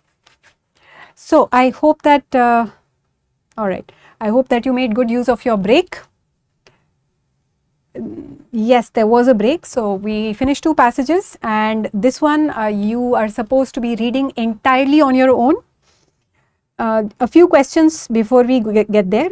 Why sometimes there is no certainty while attempting VARC? I think it's because a lot of us are answering questions intuitively, and I understand why, because basically they seem to be testing a language, but then you have to understand that they're not actually testing language, they're testing logic. So the day that you realize that they're testing logic, and if you're able to master those logical methods by which you arrive at the answer, then you'll have a little more certainty. It's not going to be 100%, but I think you can reach about 80%. Okay. The other thing that I want you to start doing is, for every question that you answer, you need to ask yourself, how sure are you of your answer? So there are some questions where I'm absolutely sure that this is the answer. I mean, those questions I would be shocked if my answer is incorrect. There are certain others where I know that I'm taking a bit of a risk because I wasn't really sure, but I'm just taking a leap of faith there and saying, you know what, I think this must be the answer. That one, if I get wrong, then I will not be surprised. So let's maintain some sort of awareness as to how much of a risk we are taking. All right. Wow. Welcome back, wizard. Okay. I always wanted to be a wizard, but that didn't happen. So this is my second career choice. Okay. Now, what I'm going to do is I'm going to show you each paragraph for about 45 seconds or a minute, depending on how long the paragraph is. We will skip from one paragraph to another. I will not say anything. So we will take a total of 3 to 4 minutes to just read. After that, you are going to tell me what you have understood in one sentence, just one sentence, no more, and we will go to the questions. Okay, so this is kind of like a test for you. Let's get started. All the best. Please read, okay? I'm going to be silent for now, from now onwards.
All right, folks, we are going to be moving to the next paragraph. So make a note of whatever you understand for this para. All right, it's going to be easier for you later on.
All right, let's move on to paragraph number 3.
All right, let's move to the next paragraph.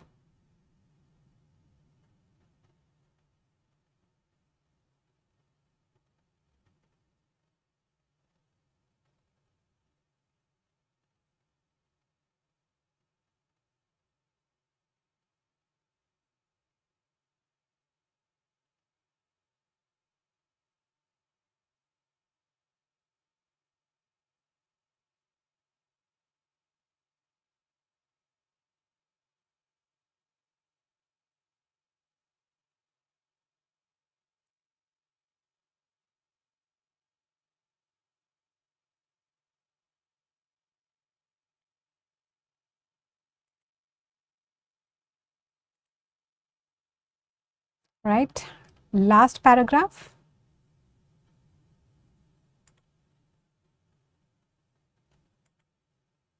Sorry about that.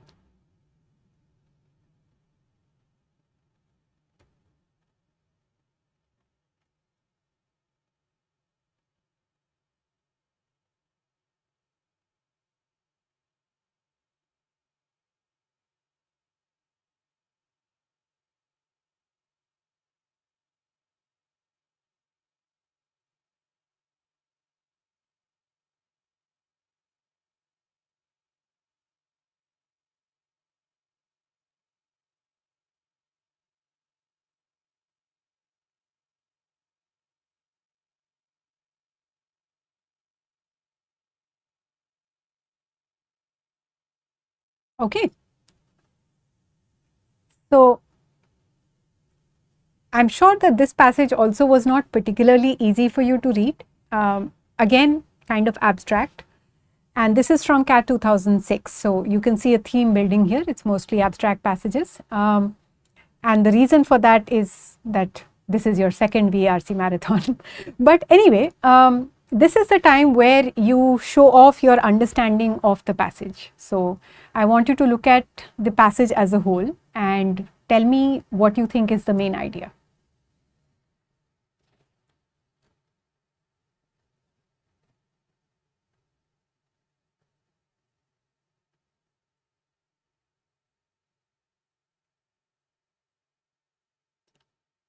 Okay, improving in science comes from criticizing myths, which is from pre-scientific to rationalized thinking. I think that's pretty much on the nose, in the sense that it does talk about dogmatic and critical thinking and the pre-scientific and the scientific attitude. And overall, we're trying to distinguish between what is dogmatic versus critical. Dogmatic attitude is a pre-scientific or a pseudo-scientific attitude, and critical thinking is the scientific attitude. So this is one thing we need to understand. And we generate critical attitude by examining our dogmas. So yes, we are trying to say that scientific thinking is actually built upon dogmatic thinking. If you understood that, then you are doing really well. Okay, scientific thinking is built upon dogmatic thinking. All right, now very quickly, let's take a look at our first few paragraphs.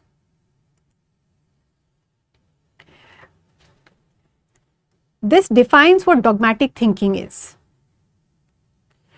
So dogmatic thinking is rigid thinking. We expect regularities and we attempt to find them even when there are none. All right, this is dogma, where we tend to stick to certain thoughts and we don't want to change them. Yes.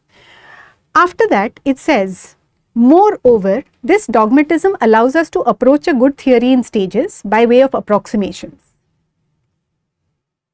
So when I say moreover, this is just building upon the previous point, right? Yeah. So one thing is that it is trying to make a distinction between dogmatic and critical thinking, but we are also saying this dogmatism is to some extent necessary. It is demanded by a situation which can only be dealt with by forcing our conjectures upon the world. See, sometimes it is necessary, that's true, but moreover, this is the transition word that we really need to focus on. This allows us to approach a good theory in stages by way of approximation. So ultimately, a good theory is built upon examining our dogmas. All right, moving on. It is clear that this dogmatic attitude is indicative of a strong belief, while a critical attitude which is ready to modify its tenets, admits doubt, is indicative of a weaker belief. This is my first sentence. So, dogmatic attitude, strong belief. Remember, it means rigidity in your thoughts. You're not willing to change. Critical attitude means I'm willing to admit doubt. I'm not absolutely certain. Okay, that is critical attitude. After that, it says, but, and that's why we are reading this sentence, dogmatic thinking is characteristic of primitives and children. Increasing experience and maturity create an attitude of caution and criticism rather than dogmatism. So basically, critical attitude is also a function of maturity. So children are dogmatic. Primitive cultures, cultures which are in the initial stages of development, they are also dogmatic. And as they gain more experience and maturity, they become less dogmatic or more critical.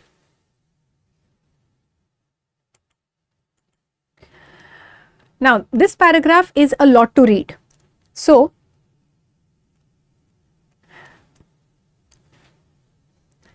the transition of para 1's, yes, hang on, I'll go back.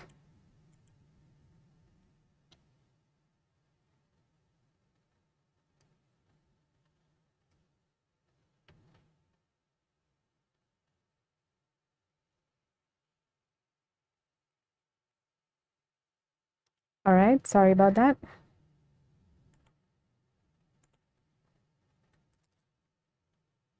Moving back. Now, look at paragraph 3, this particular line.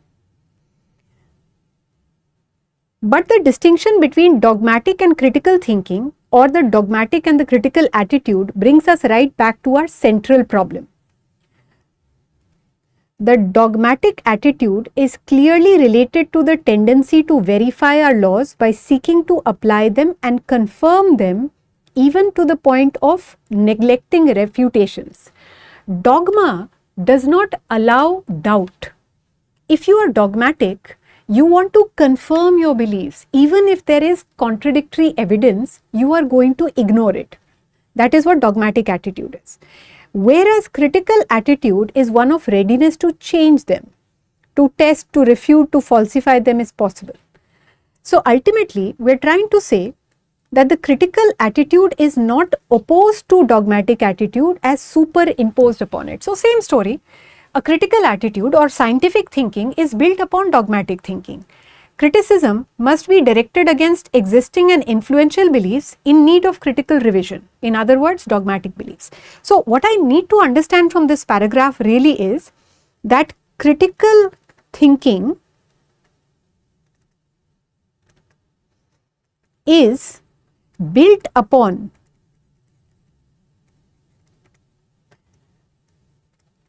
dogmatic thinking. So for example, let's say that for a long time people believe that the earth is flat, right? Or people would believe that the entire universe revolves around the earth, right? Now even if they found evidence to the contrary, they would say no, this is what we believe, we are not going to change our belief. That is dogmatic thinking. However, at some point of time, someone started rethinking this dogma and said, you know what, but the evidence seems to suggest that everything doesn't revolve around the earth. So, critical thinking is nothing but dogmatic beliefs in need of critical revision. In other words, dogmatic beliefs. That's it.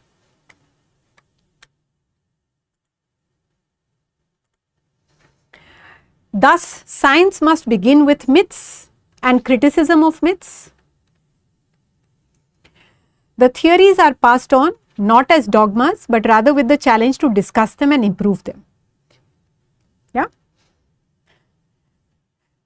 The earth is actually flat.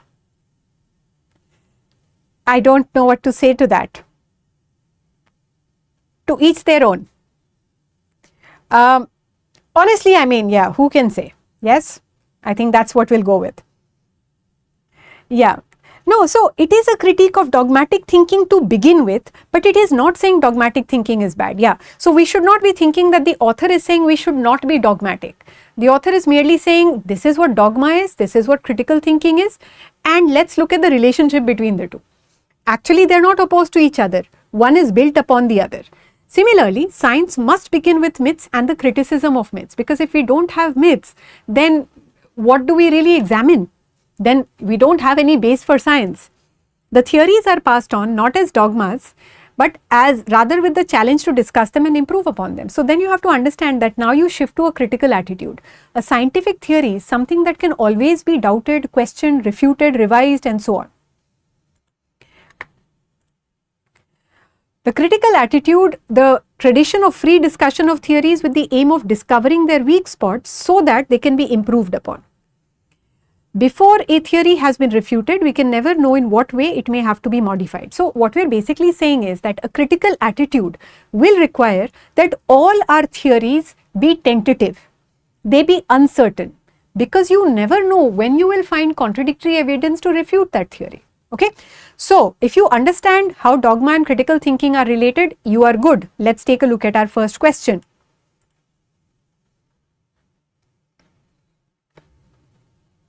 Okay, this is a beautiful question.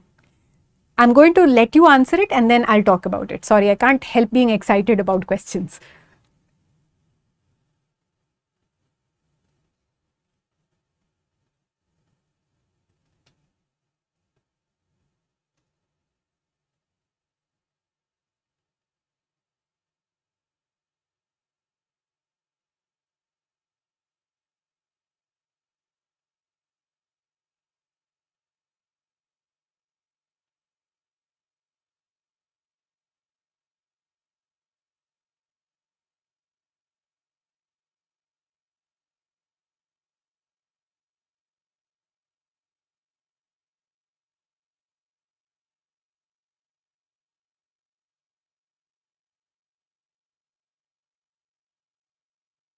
All right, you can look at the text.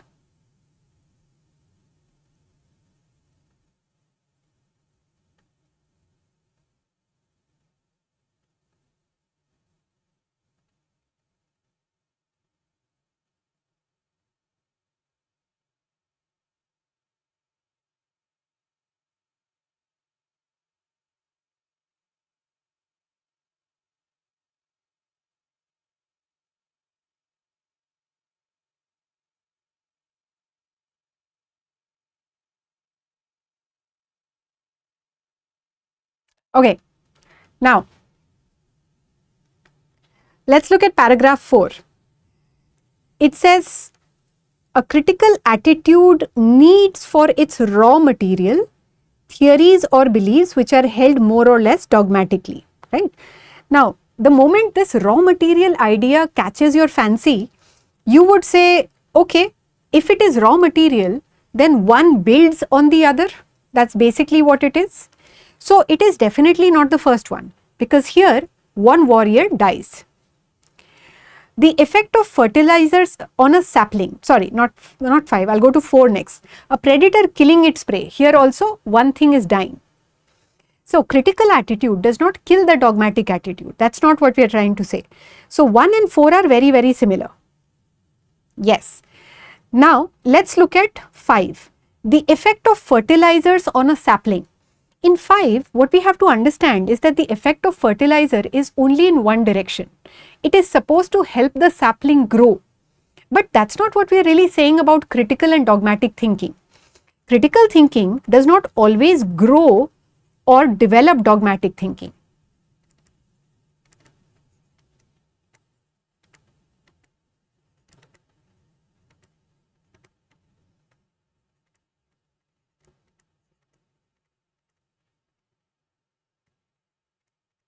Okay, so not 5.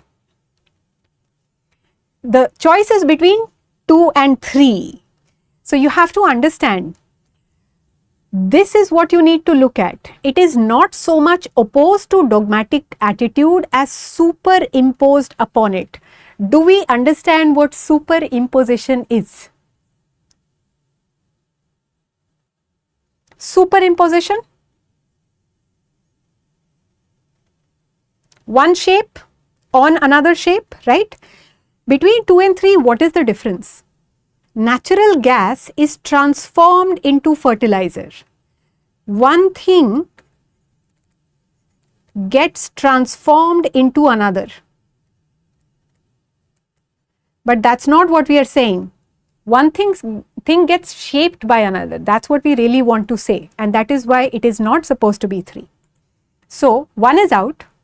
The second is the answer. Third one, very close option but not the answer, because even though we have said raw material, and that's unfortunate if you looked at that, if we say raw material, then yes, natural gas is raw material, but it is completely consumed in the process of becoming fertilizer. We are not saying dogmatic thinking is completely transformed into critical thinking. So, 3 is out. 4, one does not kill the other, one does not always grow or help the other, so it is 2. So, if you pick 3, you have to understand why it is not 3. Dogmatic attitude and critical attitude, one is superimposed upon the other. One does not die. One does not get completely transformed. One shapes the other. That is what we are trying to say. So, for example, the effect of chisel on a marble stone. What is marble stone now? Marble stone here is dogmatic thinking. Okay, here also I may have written behind my head, I am really sorry. Okay, dogmatic thinking, and chisel is critical thinking.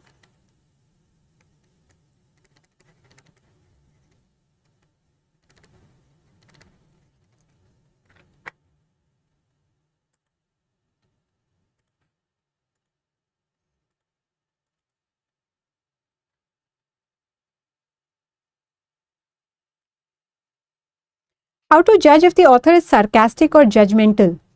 There are certain words or phrases. So, for example, in that previous passage, we shouldn't worry our little heads about that. That phrase is supposed to indicate sarcasm. So, it's certain kinds of language. Or, for example, if I put an exclamation mark, a lot of times that also means that I am being slightly sarcastic. So, you have to look for these phrases or certain punctuation marks. Otherwise, look for humor, look for exaggerations, stuff like that. It's basically, you know, how you learn about these literary tools. So, you have to look for whether these literary tools are being used. After RC, will we be solving VA or just RC? No, today is entirely an RC day. Okay, moving on.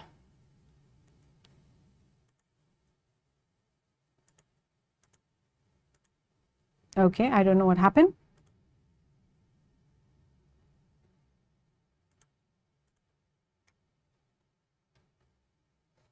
Contrast, hyperbole, metonymy, there are so many others, right? So sarcasm is also a literary tool. So if you are familiar with those, then you have to basically look for those kind of indicators. All right, now please take a look at this question. Again, I will show you the text.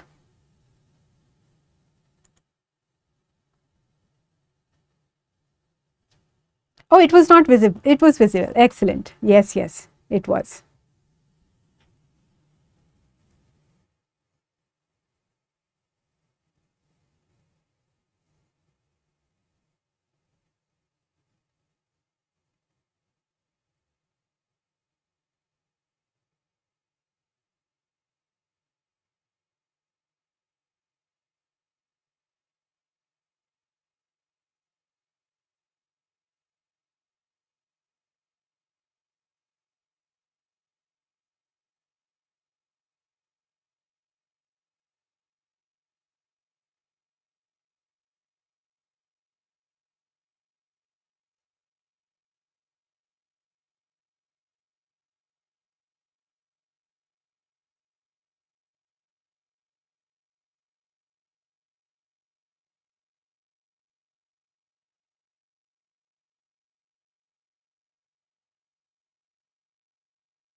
You can actually relate this question to the previous one. Remember, we talked about how the critical and dogmatic attitude are related. So, same story. Critical attitude is not so much opposed to dogmatic attitude as is superimposed upon it. Critical attitude needs for its raw material theories or beliefs which are held dogmatically. So, when we say that dogmatic beliefs are raw material for critical attitude, what is happening? Our understanding is that dogma, when critically revised,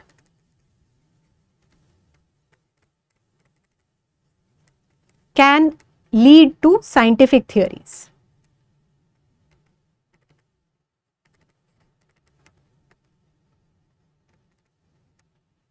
So that's the understanding we need to go with. It's not like we are picking up dogmatic thinking. For example, again, no offense to anyone who believes that the earth is flat. Okay, could be, always possible. But if you believe that the earth is flat and you refuse to admit any doubt, I'm not going to take that belief in its current form and turn it into a scientific theory. No, I'm going to examine that belief, look for evidence, think about it, and after critically revising that belief, I might come up with a scientific theory. So now, if you look at option number 2, conjectures arising out of dogmatic attitude become science. Conjectures are hypotheses, speculation. These conjectures do not become science. They are critically revised and then it might lead to a scientific theory. How much revision is required, that we don't know. Sometimes it might have to be completely changed. So not to. Negative as it leads to pseudoscience. Remember, we are saying dogmatic attitude is the raw material. It is required. So it is not negative, it is not neutral, it is inferior to critical attitude. That was what we initially believed, but here we are trying to say it is necessary for the critical attitude. So not inferior. Between 1 and 2, I explained why we would not pick 2, because conjectures do not become science. Now, critical and important. This is very, very critical. Without it, initial hypothesis can never be made. So, it is the dogmatic thinking that is critically revised in order to lead to scientific thinking, and that is why it is 1.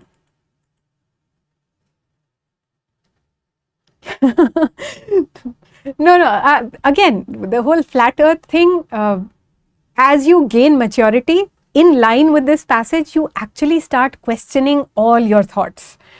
So, at one point of time, I'm going to start questioning existence. Does the world exist? Do I exist? All of that starts happening because I'm trying to develop a critical attitude. Is it true that the most comprehensive idea in an RC is the central idea? Yes, absolutely. Devika, you had asked a question earlier also. which I think I missed.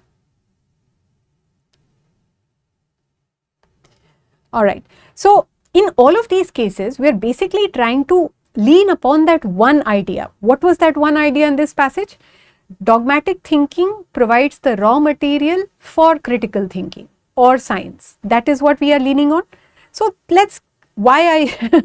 yeah, so some of you might question existence a few months later. Right now is not the time to do it, okay? I'm far, far ahead of you in that respect.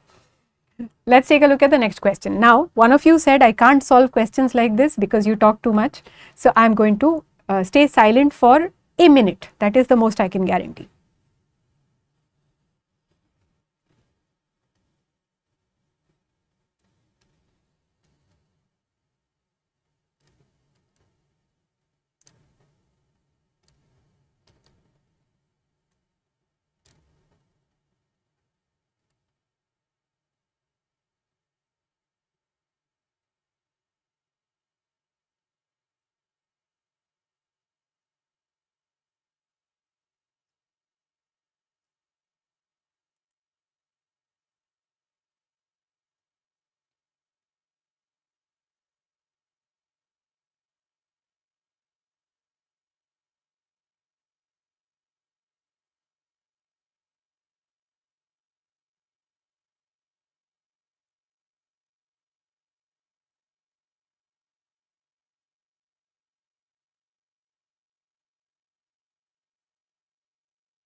Okay, now here there are two close options. Let's get started. The first one talks about education, so I think it's very, very easy to eliminate. Primitives are people who, though not modern, are as innocent as children. We're not talking about innocence, so I think 2 is easy to eliminate. Now, 3 and 4 are very, very close options. The fifth one says primitives are people who are not civilized enough. This seems to be something that common sense might suggest, but that's not what the passage is saying, right? So it's not the fifth one. Now, between 3 and 4, how do we decide? A lot of us will definitely say, you know what, we are basically talking about dogmatic thinking and critical thinking. So the answer is 3. But the answer is not 3. Why is the answer not 3? See, what we are trying to say is that it should always grow with experience and always be greater in less primitive persons. All right. Strength of a belief should be a product of repetition. Strength of a belief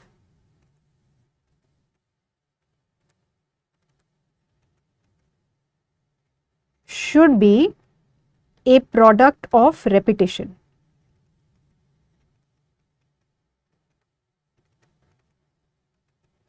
And it should grow with experience.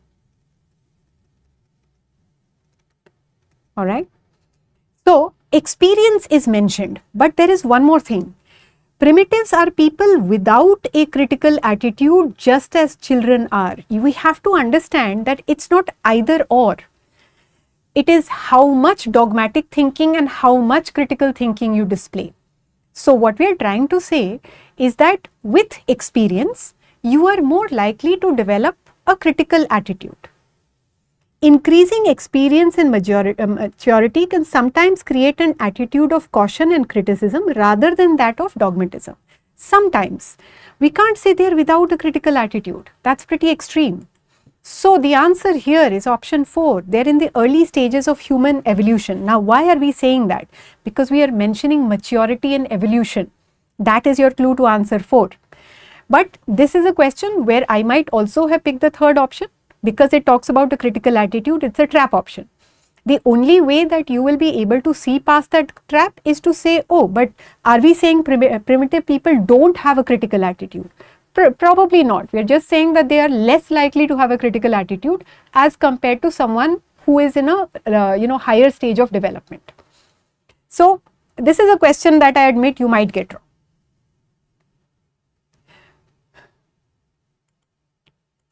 All right. Which of the following statements best supports the argument? So we need to recognize that this is a reasoning based question. Okay, kind of. Supports the argument that a critical attitude leads to a weaker belief and a dogmatic attitude does. Looks like a reasoning question, yes? So should I say, oh, I don't want to do it? No. I'm going to look at the passage. I will try my best to do it. So here you go. I'm going to give you about a minute of silence now.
Okay, don't question yourself. Let's get started. Now, why am I saying be wary of extreme options, right?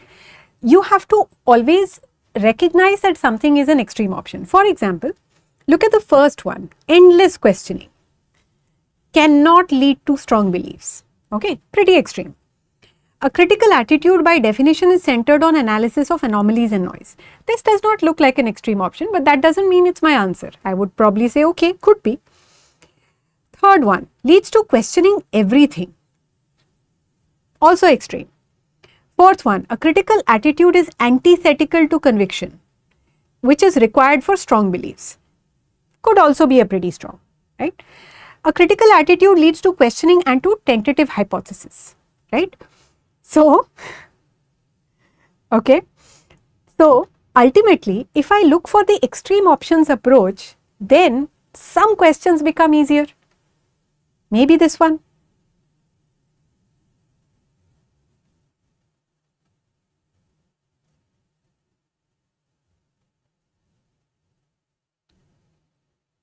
Okay. So, option 5. It's the extreme options approach. Here it works really well. Now, why did I not pick 2? Yeah, it's option 5. See, a lot of you said 4, right?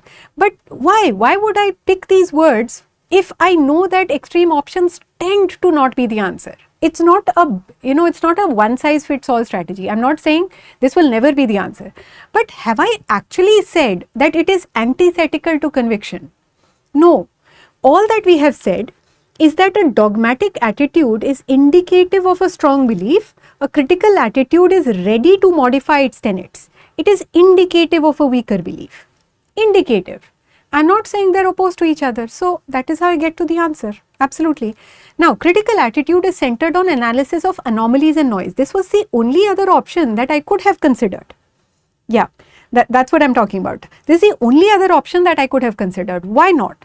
Because over here, nowhere am I saying that a critical attitude is centered on analysis of anomalies. A critical attitude denotes a weaker belief. It does not mean it is focused on noise. That is again a pretty extreme option if you think about it. A critical attitude leads to questioning and tentative hypothesis.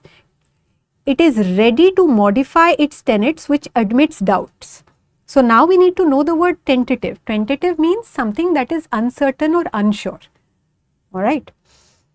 Extreme words are 95% wrong always. Whenever there are extreme words, you need to ensure that you check the passage to justify those words. So for example, if I want to pick option 1, there has to be a word in this text that says endless questioning or unending questioning, something of that sort. If you don't see those words, it's not going to be your answer. So those are red flags.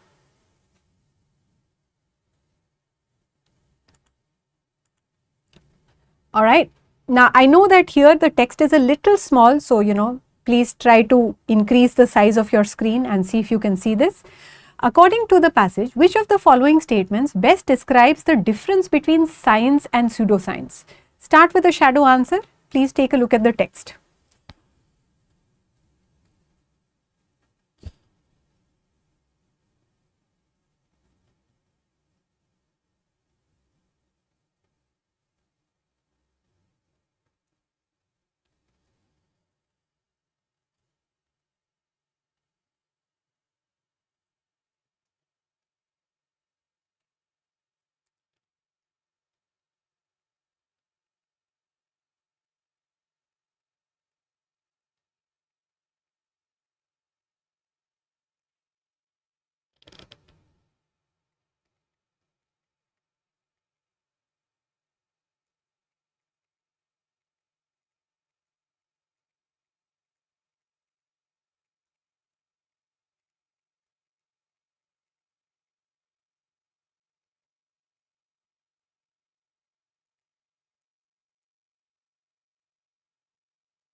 Okay. Now, look at the first option. Scientific theories are tentatively true, whereas pseudosciences are always true. We're not necessarily trying to say pseudosciences are always true. They always think that they are true. They don't want to modify their beliefs. So, what we need to understand is that the critical attitude is the scientific attitude, the dogmatic attitude is the pseudoscientific attitude, right? So, if you understand what critical and dogmatic attitude are, then you also understand science and pseudoscience. Now, look at 2. Scientific laws and theories are permanent and immutable. But then, if we say science is equal to critical attitude, then it means it is always open to question, it is always tentative.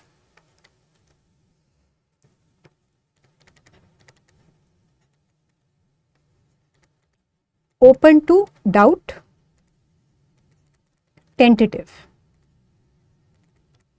Pseudoscience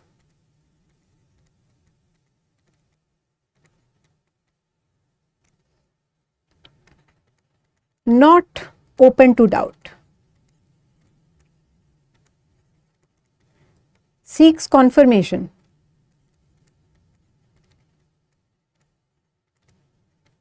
Yeah. Okay, let's look at 3. Science always allows the possibility of rejecting a theory or a hypothesis, whereas pseudosciences seek to validate their ideas. Now here, I do have a red flag always, right? But the rest of it sounds very, very appealing. It always allows the possibility of rejecting a theory because scientific theories are always tentative. They are never certain. So could be 3. So I would definitely want to get rid of 1 and maybe 2.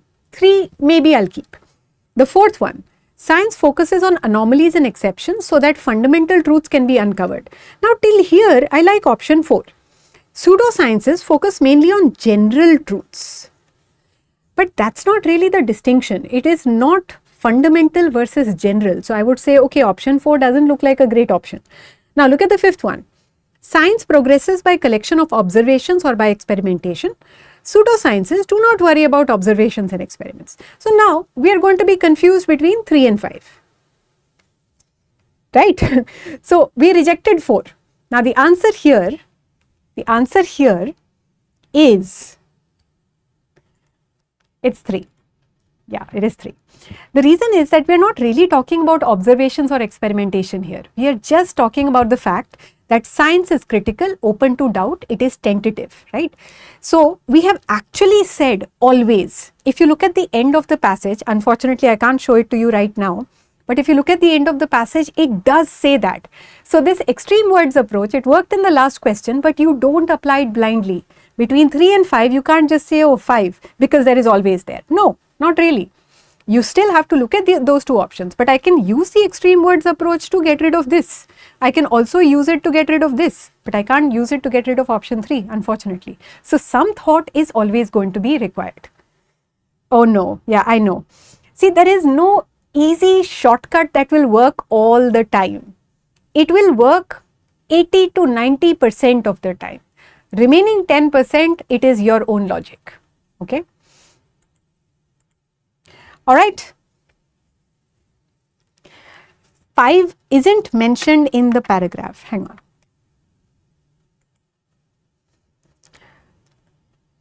We should verify each and every word. In this case, yes, but I was hoping that you'd be able to retain it. Now, let me just quickly go back to the passage, okay? Hang on.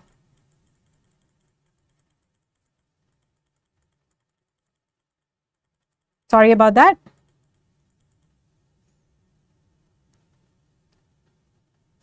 Okay, look at this. Paragraph 5, right? From the point of view here developed, all laws, all theories remain essentially tentative, conjectural, hypothetical, even when we feel unable to doubt them any longer, right? So it actually says all theories are tentative, and that is why we have justification for that option.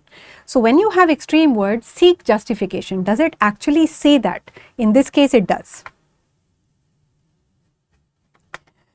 Okay, folks, now we're going to do one more passage because we have a lot of passages to do today. But as usual, we'll take like a pseudosciences are related to repetitions. Repetitions are kind of experiments. So I wouldn't go that far. What it's trying to say is that a pseudoscience does not really try to seek any evidence which is contradictory. That's basically it. So let's just go back to that question.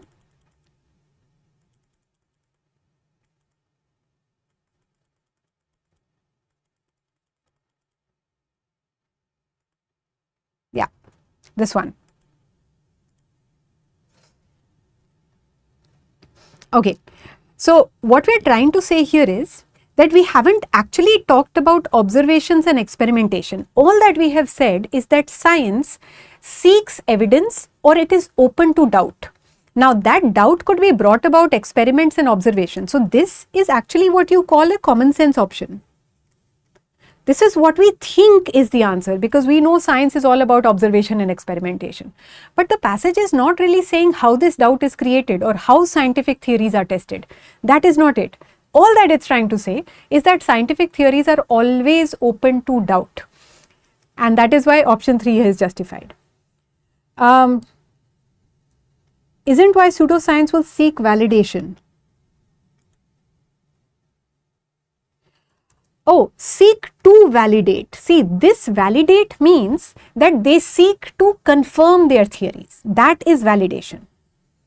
Apart from daily VARC practice, how can I improve my active reading skills in the remaining days as I tend to zone out? So, see, by the time that I'm done with 4 passages, I'm also zoning out. So, it depends on when the zoning out starts happening. So, if you are doing 3 passages and zoning out happens right at the beginning, then you might want to look at certain other methods which are not related to VARC per se. So, you either need to read for at least about 40 minutes every day. Just read so that you're able to focus on something for 40 minutes at a time. Okay. Other possibility is meditation. It's a focus issue, right? Now, a focus issue will not be solved by VARC practice. A focus issue will be solved if you're able to concentrate on whatever it is you want to concentrate on for a certain period of time. So, that's basically how you need to approach it. Now, of course, there are people who are talking about the paragraph to question approach. See, the paragraph to question approach works really well if the passage has questions which are related to certain finer aspects of the passage. If a lot of questions are summary questions, then you will find that you still end up reading the whole passage before you can answer too many, right? So, it will work really well for certain passages and it may not work for certain others. So, don't apply it all the time, but also know when to apply it. Okay. Any other general questions you want me to answer before we move on to the next passage?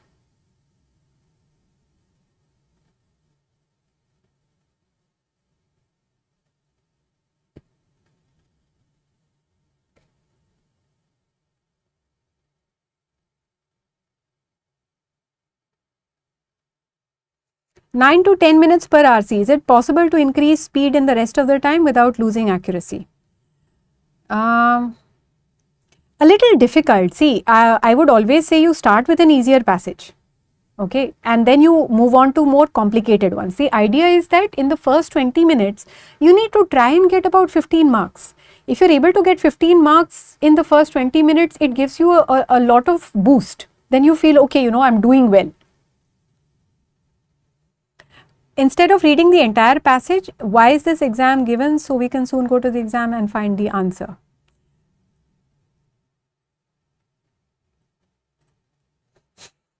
Okay, I feel like I'm never 100% sure about any RC answer. So the only time that you will have certainty is when you know the answer before looking at options.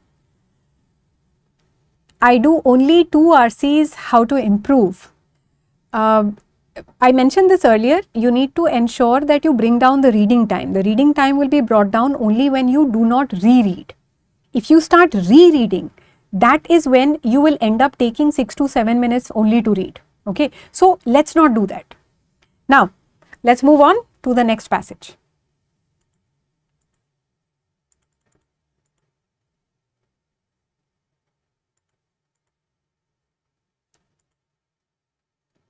Let's do one easy passage.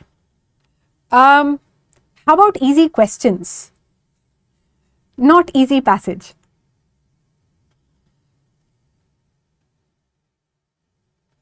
Alright, so I want you to read the paragraph.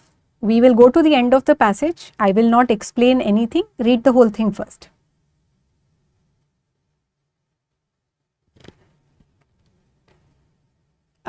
Compared to the ones we have done so far, this one is definitely easier. Okay, so I'm just going to take 2 more minutes to answer questions. How many RCs are recommended?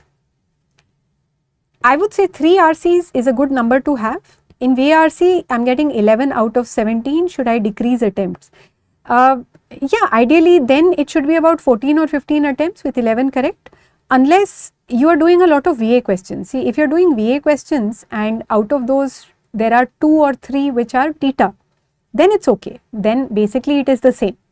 But if all 17 are MCQs, then yes, definitely, yeah, if all 17 are MCQs, then it's a problem. Now we have moved on to more recent years. So far we were doing basically questions from 2005, 2006. Now we are going to be looking at the year 2022. In the last VARC marathon, slot 1 was covered, this is slot 3. Alright. So those of you who have attempted 2022, you will find that the passages are familiar.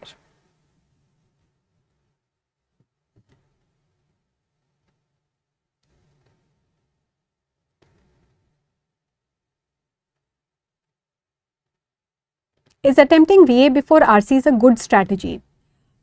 If you are better at VA, or if you feel that you need to warm up your brain before you jump into an RC, then yes, it is a good idea. But just make sure you're not spending more than 12 to 13 minutes on the VA. I spend too much time trying to search for a word in the passage. I spend a minute to skim through the passage to find the word subject.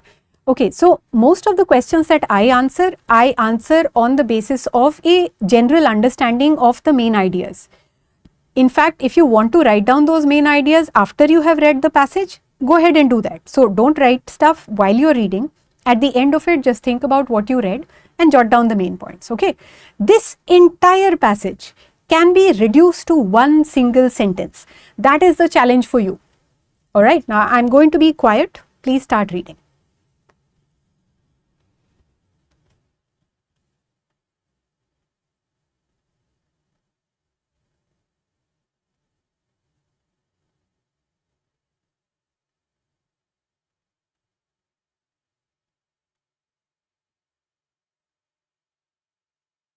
Yeah, 3 RCs and 6 VA questions would be a good bet.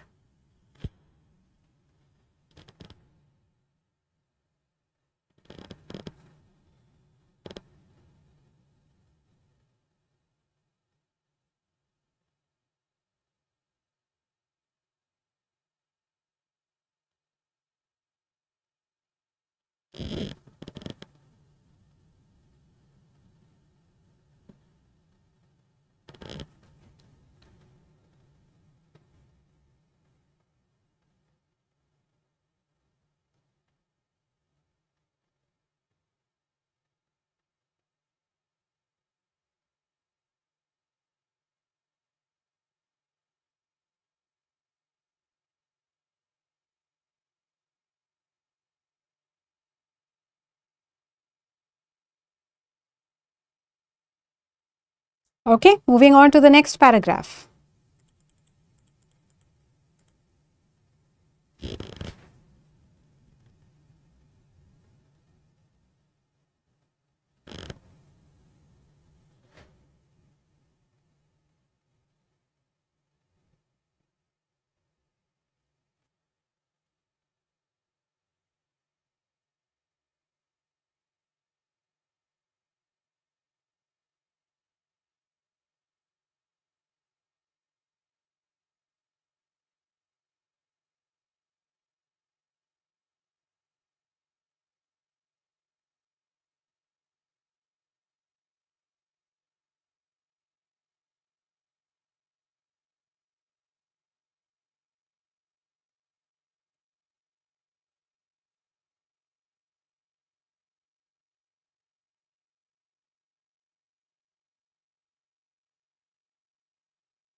All right, let's move to the next paragraph.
Let's move on to the next one. You guys are doing really well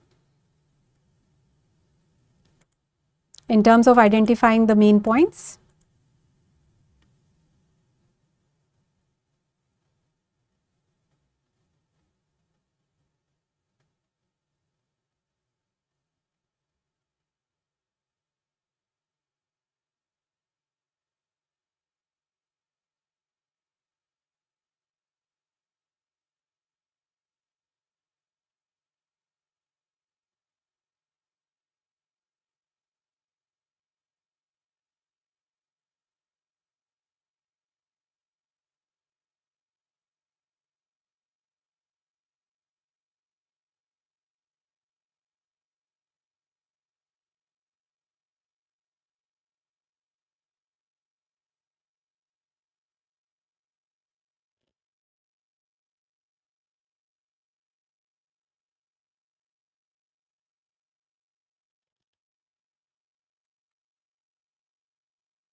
All right, folks. So, if you have finished reading, please tell me what is the main idea of the whole passage. And you have to agree that this passage was easier than the last two that we did, right? So, you did get a bit of a break.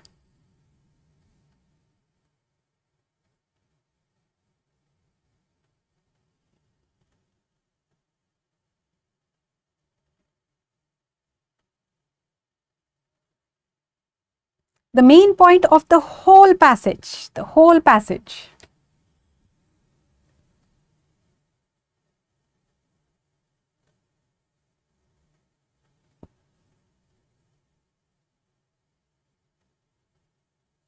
Yes. So now what did I say right at the beginning was this. I said that you have read the whole passage. Now some of you are reading very slowly because you believe that you didn't understand. So you have to keep rereading those paragraphs. What you're supposed to do is read the whole thing very peacefully in one flow as far as possible. Don't keep going back and forth. And then if you still want to understand the passage or maybe take a look at the main ideas, quickly zip back like we are right now. Okay. Now look at the first sentence. They have focused on how rapid or dramatic social change causes increases in crime. Right? Look at the next sentence here. Not the next one, the last one.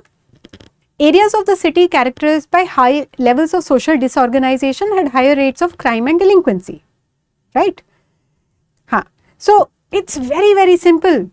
Social disorganization or dramatic social change leads to higher rates of crime. And that's pretty much what we have found elsewhere also. Let's look at the next paragraph.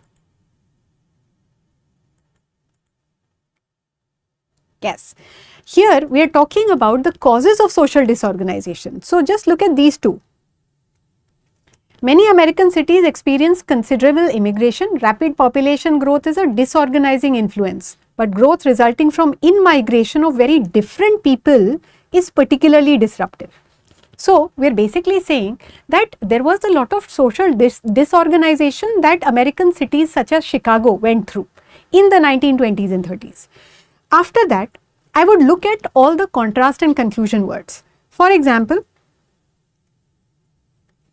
but most rural migrants and even many of the foreign immigrants to the city looked like and eventually spoke the same language as the natives. These similarities allowed for more rapid social integration than was the case for African Americans and most foreign immigrants.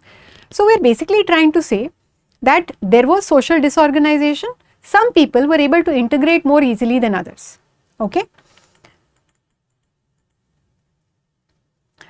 Here also we are talking about massive migration, and look at the last sentence.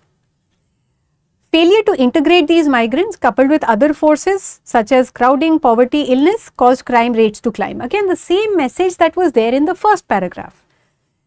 Now, there is just one more para to take a look at. Foreign immigrants during this period did not look dramatically different, but the migrants from Eastern and Southern Europe who came to American cities did not speak English, were frequently Catholic. So, basically, we are trying to say the combination of rapid population growth along with diversity led to social disorganization. So, we are trying to say social disorganization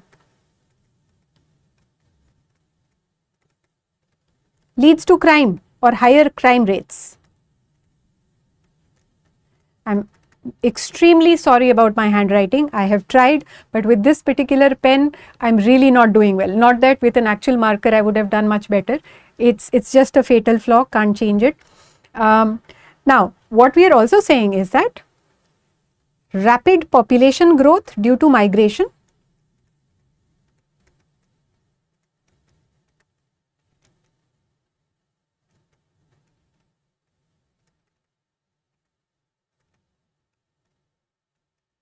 and diversity led to social disorganization. Now, if I want to reduce the entire thing to one sentence, then I would say, and this social disorganization led to crime. Right? That's it. So, if you have understood this much, then the questions are going to be pretty simple. Let's start with the questions.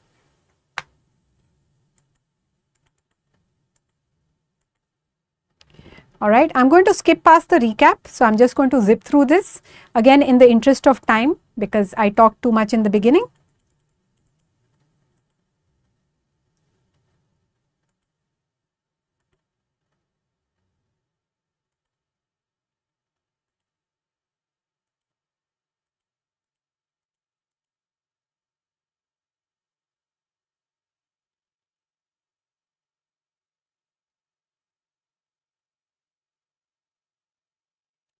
Alright, please try to solve this question.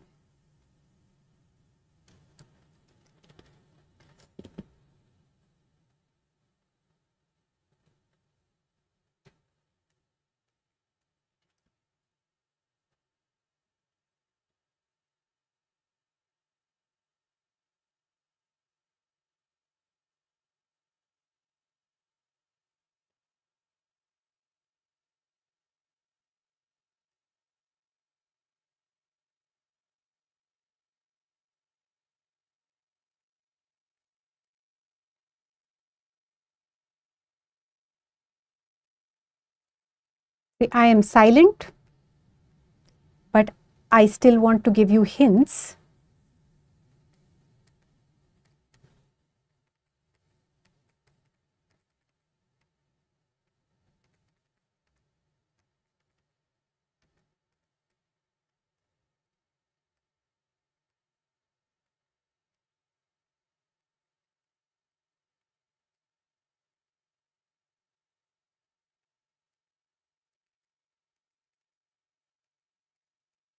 Wow, there seems to be nearly unanimous response to this one. So I'm thinking you guys must be right. Let's take a look at our first option. So it's a keywords question. How do we answer keywords questions? We normally try to search for options that contain minor ideas. I have found that this strategy actually works very, very well in order to eliminate options. Now, what are the minor options here? For example, let's say this one. Minor options. These people themselves are not very important, right? What are the main things that I want to mention? Social disorganization, crime, and probably migration and so on. All of it is connected to my main idea. So 3 is definitely not it. Rapid population growth, I'm looking at option 2. Heavy industry. Yes, heavy industry was mentioned, but it is not a main idea, it's a minor idea. Segregation was one of the reasons, but again, it was just one of the reasons. The main thing that it needs to mention is migration. So again, may not be a major idea. So I can now eliminate this option as well. Now, 1 and 4 look very, very similar. Chicago School Social Disorganization. Chicago School is similar. Social organization, social disorganization. So maybe that. Native born whites. Native born whites, well, again, not a major idea in the passage. It is just one group of people that may be shifted from rural areas to urban areas.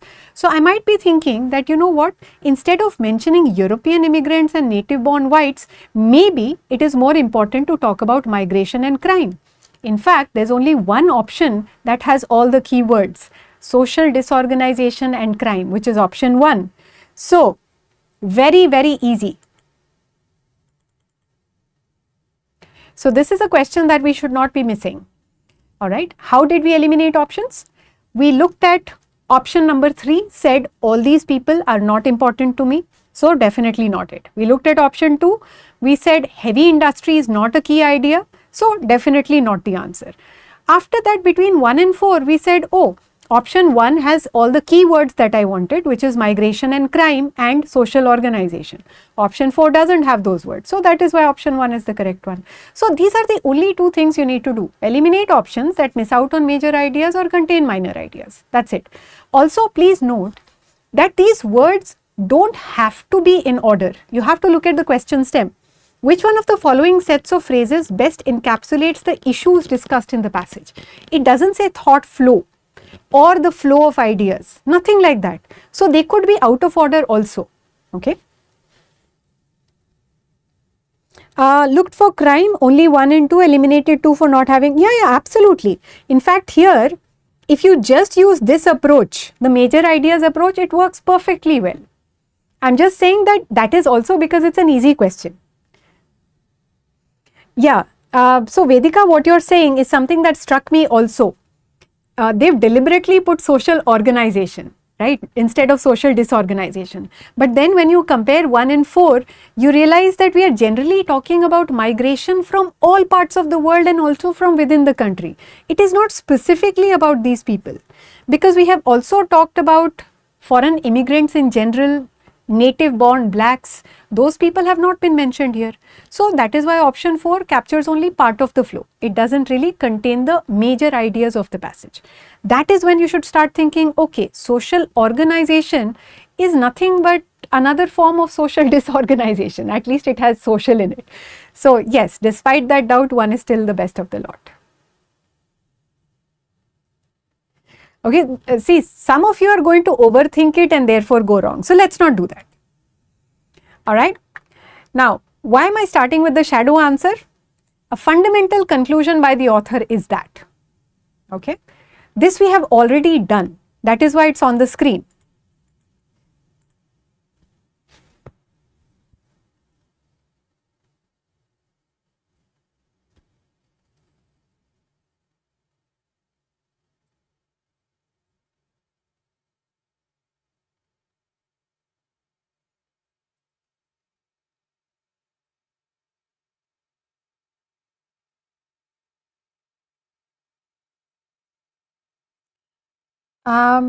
Okay, so approach can also be that I read the issue, saw one more keyword and then looked at options. Yeah, absolutely. So you first need to have your keywords and then look at options, undoubtedly.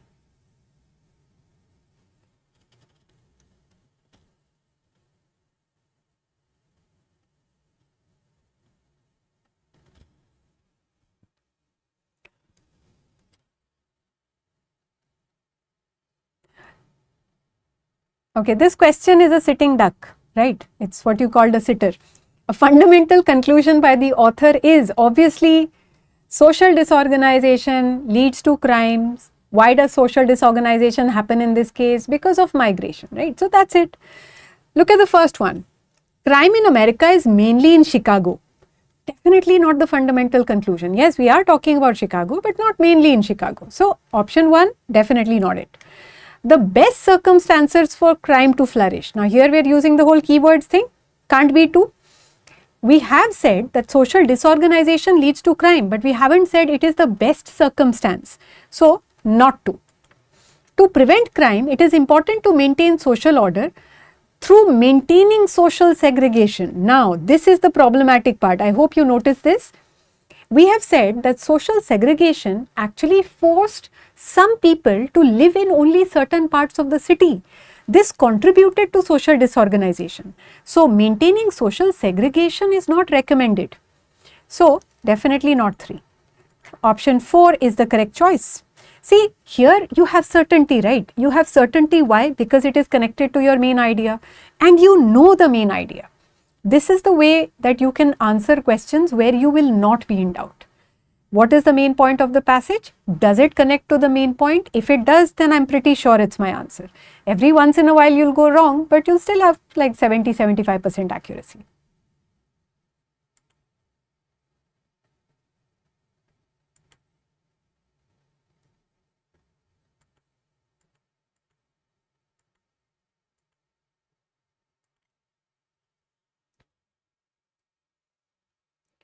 Which of the following is not a valid inference?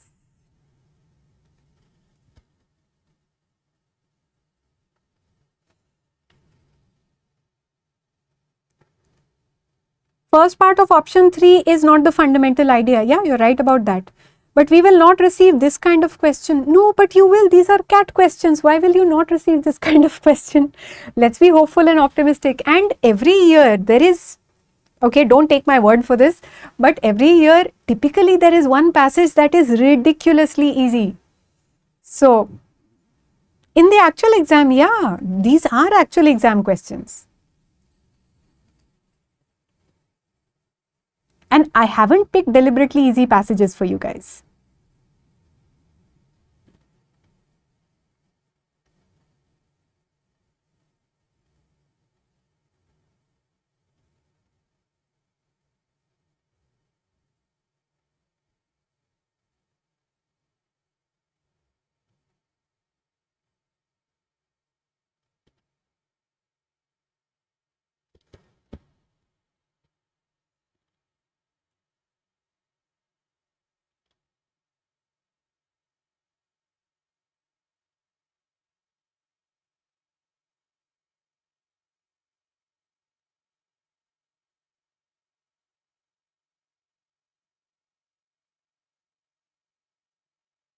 Okay, there seems to be unanimity about this also.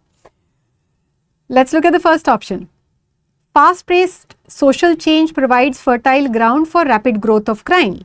Social change, social disorganization leads to crime. So I don't actually need to check the passage for this. I know that this is a valid inference. So 1, definitely not. Social integration of African American migrants into Chicago was slower because they were less organized. All right. Option 2 you're saying is the answer, but can anyone tell me what is wrong with option 2? Why is it not a valid inference?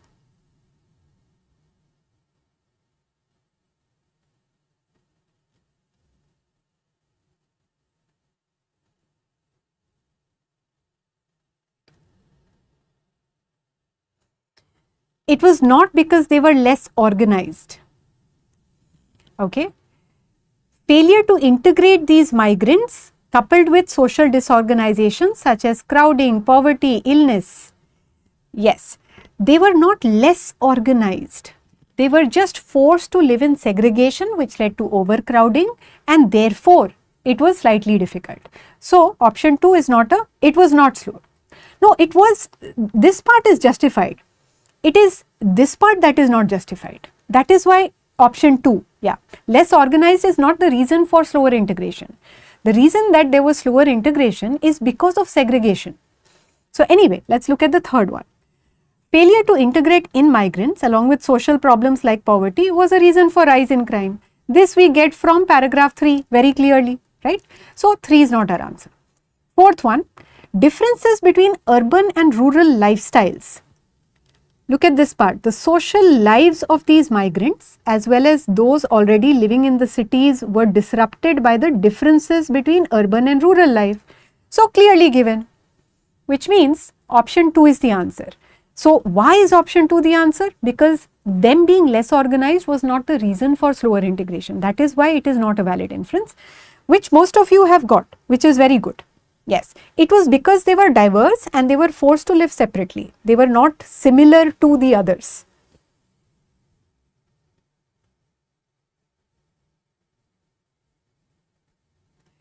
All right, let's move on. So, not a very difficult question.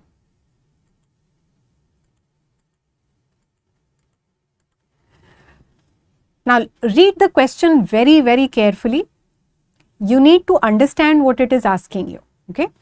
The author notes that at the start of the 20th century, Americans were predominantly a rural population.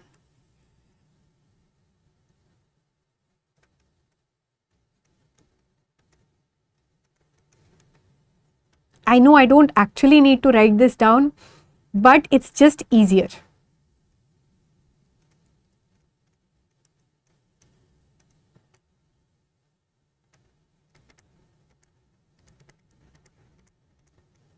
Mostly rural. By the century's midpoint,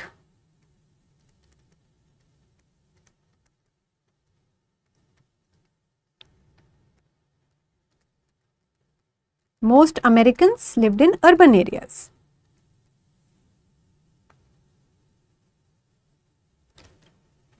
Gives rise to less organization. I am thinking about what you said. Let me just finish this thought. Most Americans lived in urban areas. These are the facts of the case. Which one of the following statements, if true, does not contradict this statement? Does not contradict.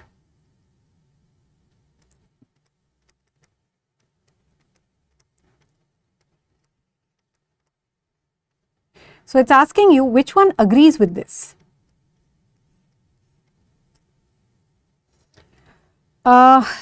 Less similar and living segregated, less organization. So if you remember, what the passage has said actually is that segregation and the fact that there was diversity actually contributed to social disorganization. That part is right, but it is not because they were less organized. It was not their fault. In general, it contributed to social disorganization. So the difference is that it is trying to blame them or pin it down on something being wrong with those particular set of people. That's not the correct one.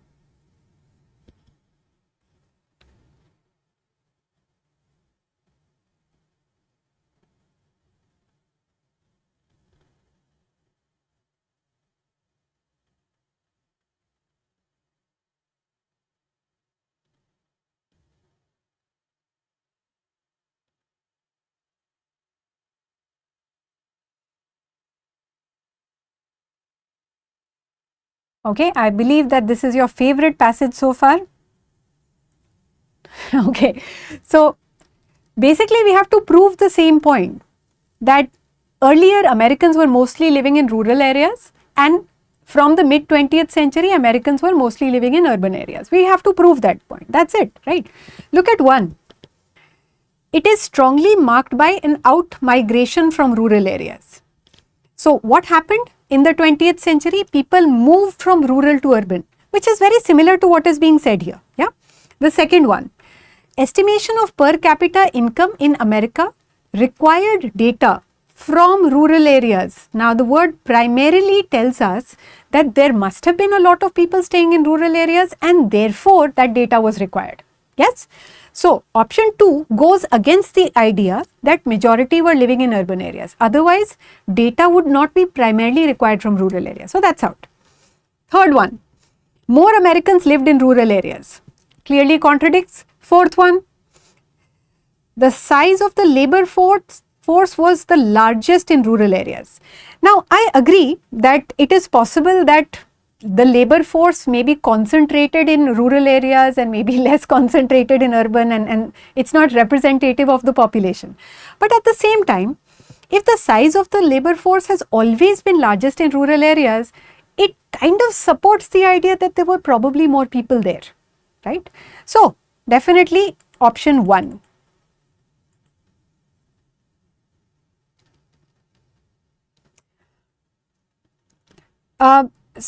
Option 3 is not very confusing because it clearly contradicts, right? More Americans lived in rural areas than in urban ones. Now look at the year, 1952. 1952 is past mid-century. Okay, if that is the conclusion, yeah, 20th century is the 1900s.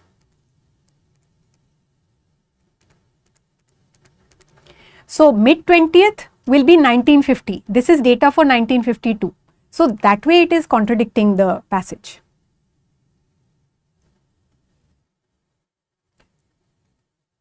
So far so good? Okay. Now we're going to take a very short break.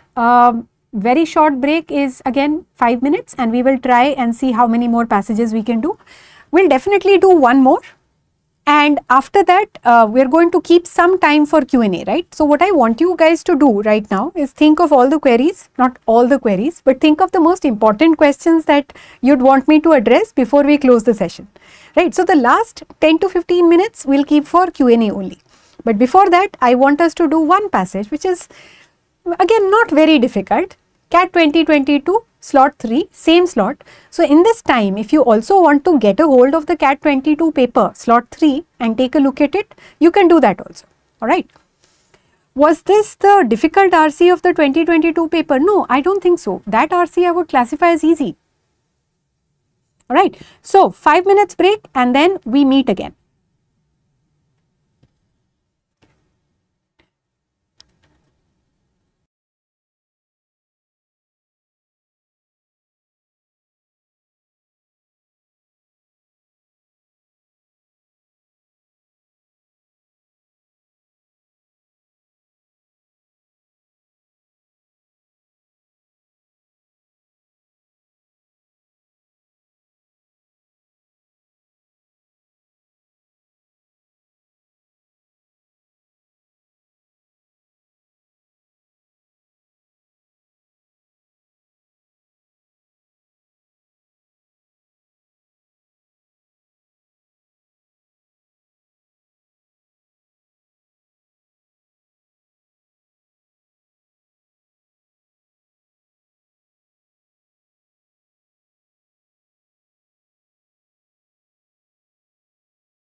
All right, welcome back, folks. I was just looking at the numbers, and I guess all of us have reached our last legs. So, 2023 ka slot 3, please take some RC1s. You know what? I had actually planned to do 22 and 23 today. That was the plan because 23 is quite interesting. But then I saw that comment and I thought, yeah, I mean, that's fair. I guess all of you would have solved 23 and 24, right? So then I decided to change that plan at the last minute. But as I said, we have one more VARC marathon planned, I believe. So I think we will definitely get through 23 and 24 there. How should I improve my accuracy? Accuracy is below 50%. Okay. So there are only two methods to improve accuracy. Okay. One, let's be clear on the main idea. Read the entire passage. Tell yourself in one sentence, this is the argument that the author is making, or this is what the passage is trying to tell me. Step 1. Step 2, for as many questions as possible, come up with a shadow answer. So here also, when I'm showing you the questions, I'm actually showing you the text that will help you answer that question. That's also because you don't have access to the text. But that's basically what you're supposed to do. Look at the question stem, think about what the answer should be. If there is no recall, no retention, go to the passage, read the relevant paragraph, then think of what the answer should be. And all of this needs to happen pretty fast, which is why the more you retain, the better it is. Okay.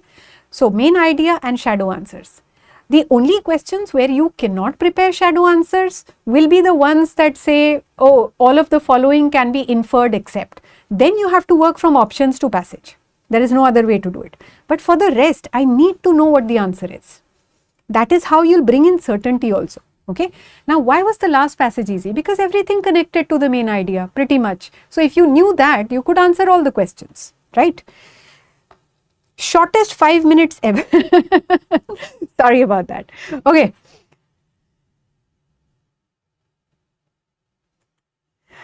All right, folks.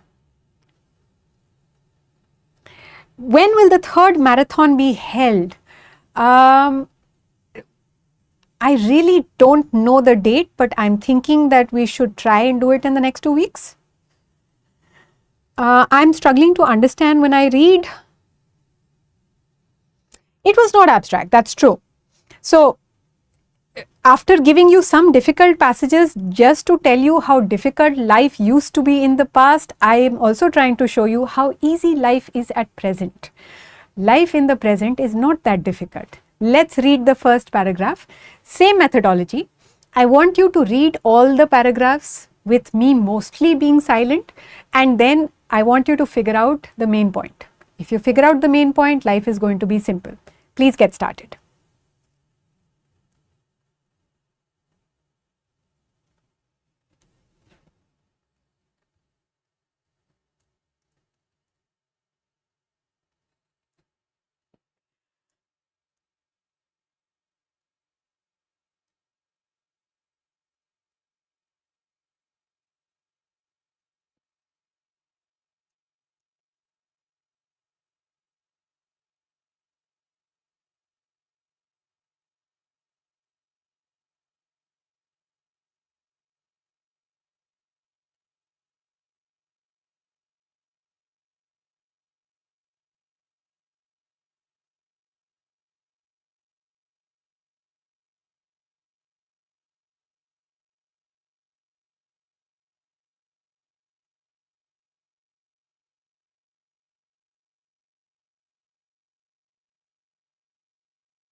Okay.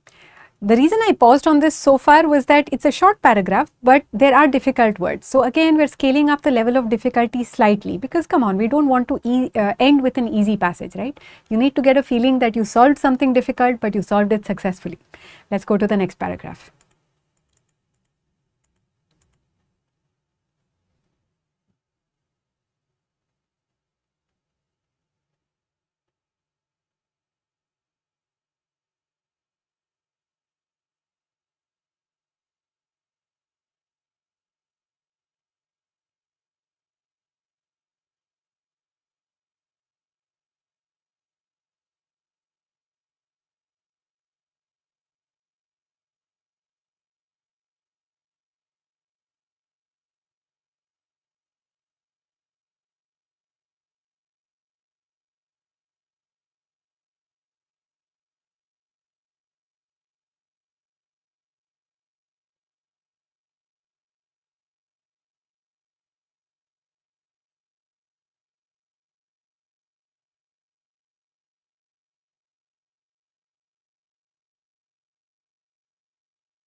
Okay, I think that is enough time. I know that you are struggling a little bit with this one, but not too much.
Let's go to the next paragraph. There's no point staring at this for longer than required.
Okay, let's move on.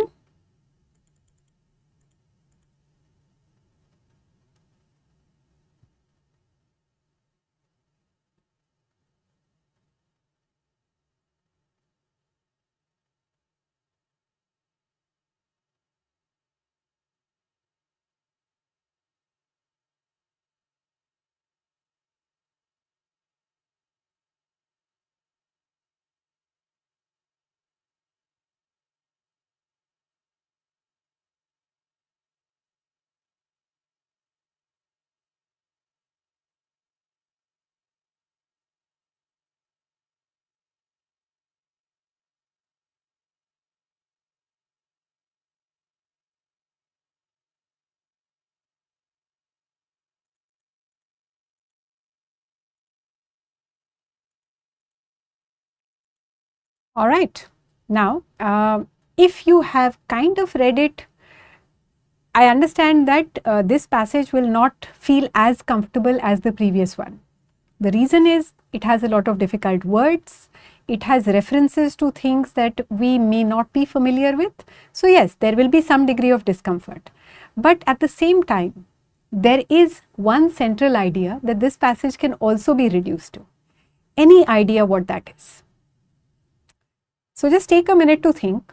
Whatever you feel you understand from the passage, just post that in the chat.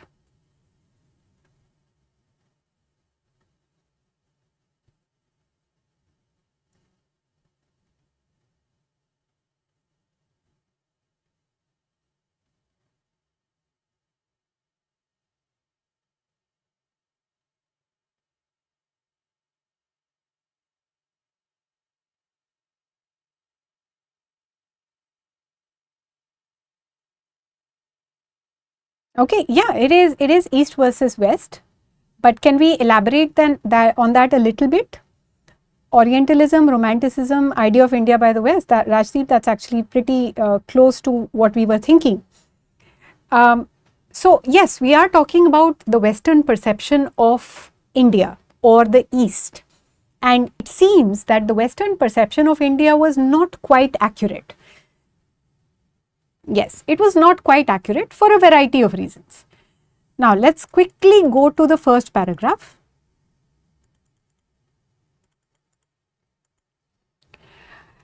Now, look at the first sentence. Interpretations of the Indian past were inevitably, this is an extreme word, so you need to note this, influenced by colonial concerns and interests, and also by prevalent European ideas about history, civilization, and the Orient. So, we are talking about how Indian past was interpreted by the West. It was influenced by many factors. The readings, therefore, conclusion word, so important, are something of a disjuncture. Disjuncture is departure or different from the traditional ways of looking at the Indian past. So, we are basically trying to say that the West looked at the Indian past in ways that normally we would not look. Alright, what else? Colonization by shaping narratives based on selected historical aspects of India. Yes. A general romanticized idea of India to compensate for the colonial rule. Yeah. So, one of the things that they did is that they did romanticize the idea of India. Now, here, let's be very careful with the word romantic. Okay. Romantic has nothing to do with love. Okay. So, romantic here means that they thought India is all spiritual and non-materialistic, and they thought of India as a very idealistic sort of a society. That is what romantic notions mean, ideal.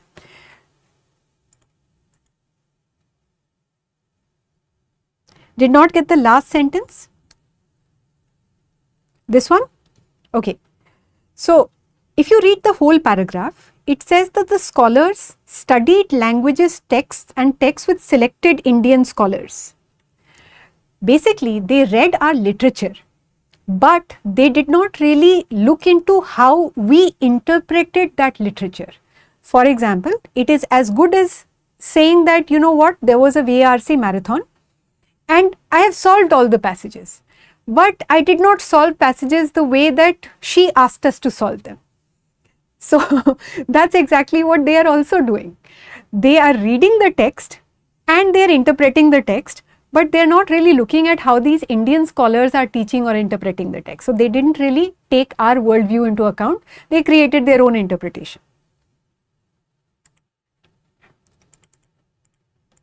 Okay. Now, here we are trying to say that Orientalism is a Western perception of the Orient. Orient is East. Okay. Orientalism is the way that the West looks at the East. Now, this view was not very accurate. The cultures of Asia were seen as bringing a new romantic paradigm. See, European civilization at that time was pretty strict and rigid. So, they were hoping that by looking at some Oriental cultures, they would be able to bring about another cultural renaissance, that there would be some cultural shift in their own countries. Look at the last bit. It says, it was believed that this Oriental Renaissance would liberate European thought and literature for increasing focus on discipline and rationality. So, they were too concerned with being logical and scientific, and they were saying, you know what, this is a very different culture. Maybe it will give us some relief from whatever is going on in our society. So, they had a very romantic ideal notion of Eastern culture.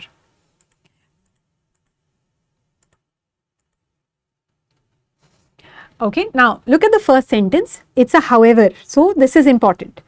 This enthusiasm gradually changed. See, initially they were looking at Eastern culture with hope. They were saying, you know, our society is so boring. Let us borrow something from Eastern culture that will make life interesting for us. But now they are saying, you know what, maybe our society is better. This enthusiasm gradually changed to conform with emphasis later in the 19th century on the innate superiority of European civilization. So initially they were looking to us with hope and they had a very idealistic notion of our society. Then they said, well, but Europeans are better, you know. So whatever culture they may have, we are still definitely better off than them. Oriental civilizations are now seen as having once been great but currently in decline. So all of a sudden, we became a declining culture or a culture in decline. Let's look at the last one. It was believed that Indian pattern of life was so concerned with metaphysics and subtleties of religious belief that little attention was given to the more tangible aspects. They thought Indian society was all about spirituality. Okay, we were so concerned with existential matters that we did not really pay attention to any materialistic aspects, that we did not think about concrete things and practical things in life. And that again is an example of romanticizing Indian society. You think that all the people in India are spiritual and they just think about religious things. They don't really think about practical life. Clearly, that was an incorrect interpretation. Renaissance. Renaissance was a period of history that was marked by rapid cultural and intellectual change. So they were thinking that getting or becoming reacquainted with cultures of the Orient would bring about another cultural change in Western society, that they would be able to take away something from the Orient to their own countries. But then later on that changed because they believed that their society was superior to ours. Then they didn't want to take anything from us.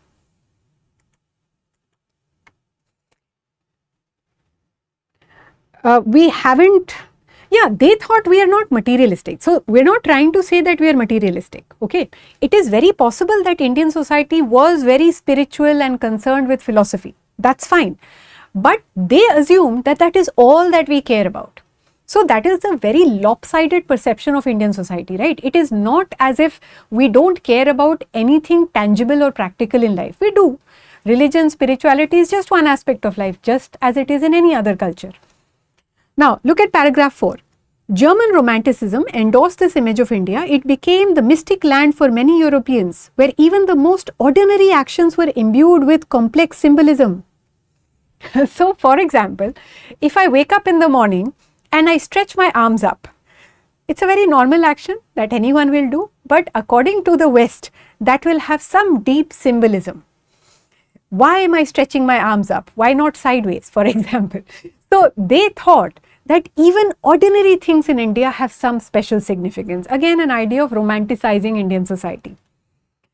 Now, look at the last sentence. This theme has been even more firmly endorsed by a section of Indian opinion during the last 100 years. Why is it considered being spiritual is not being pragmatic? No, that's not it. So, it's not an either or. They are just saying we are only spiritual, we are not pragmatic. It's not either or. You can be spiritual and pragmatic, which is exactly the image that they should have taken away. Because no people is absolutely spiritual and not practical. But they said, you know, these people are kind of weird, foreign, strange. They are so spiritual that they're not really concerned with the practical aspects of life. So, obviously, it's a lopsided image. Okay, now look at the last sentence in this paragraph. This theme has been even more firmly endorsed by a section of Indian opinion during the last 100 years. So, there were also a chunk of people in India who wanted to endorse this opinion of India as a mystic land. Now, I remember when I was a teenager, which was way back, okay, this was somewhere in the 90s, so 1993, 94, 95, and at that time, I spent some time in the US and till that point of time, people were thinking that people in India ride on cattle and elephants and that everyone is a snake charmer. I'm not exaggerating, I actually got asked that question. So that is the image that the West had of us in a way. But the thing is that even some Indians promoted that image, that India is a mystic land and that we are all about spirituality, which is not wrong, okay? But it is also not a complete picture of India. That is what is wrong about it.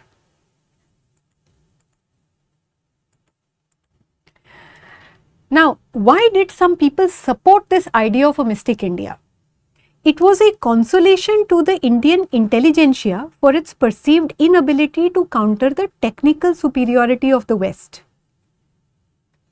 So, you have to understand Why was Europe able to colonize the world? Apparently technical superiority. Part of it was the Industrial Revolution, part of it was better weapons, simply, right?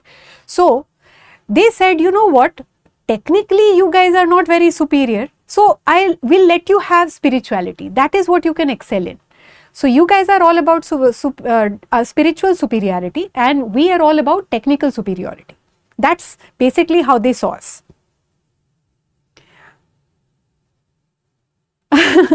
Our Babaji business model is on a rapid growth. Yeah, I mean, whatever it is, the point is, even if it's a Babaji business model, the point is, it is still working, it is practical. So yes, we might use spirituality for many different things, but we are still making good use of it. Okay. Now, you have to understand this really well, that the West is giving us spirituality to make up for our lack of technical superiority. Okay. Let's move on. Now, I'm going to get past the recap. On the whole, the entire thing is about Western misperception of Indian culture and Indian history, right? So, if we understand that, let's look at the questions.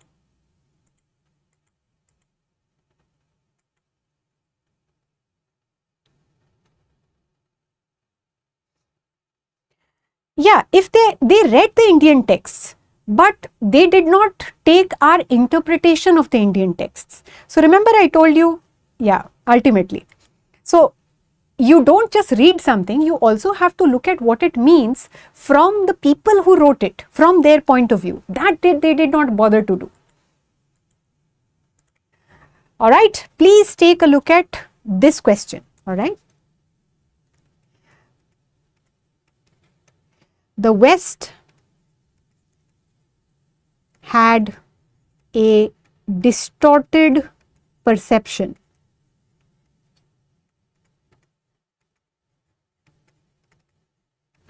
of the Indian past.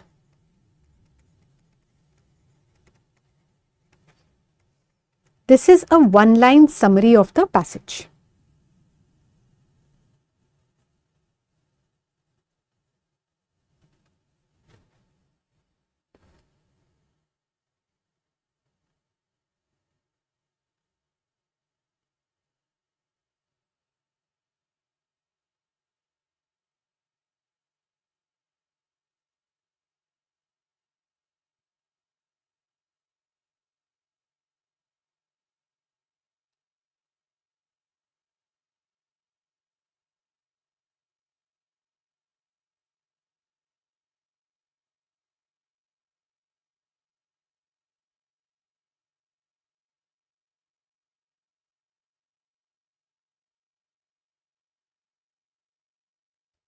Please remember, it's an accept question. To understand a nation's history and culture, scholars should do all of the following except. So, you have to ask yourself, which of these things is not going to help to understand a country's culture? Which of these things is not going to help?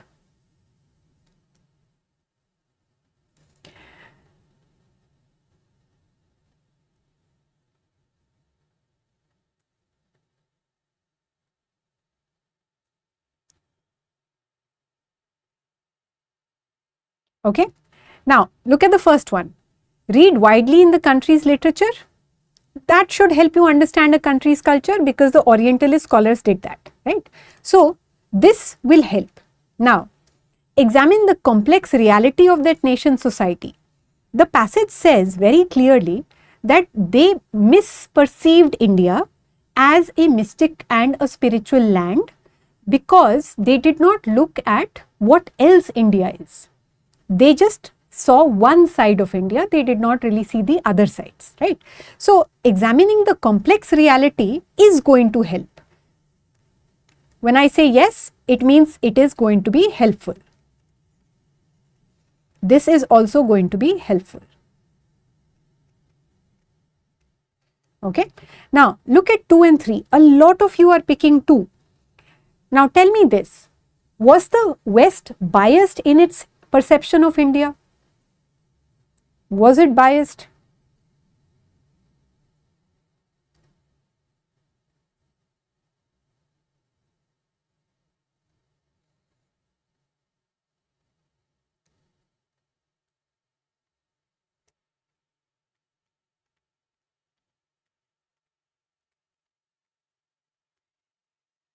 Okay, let me just get rid of this.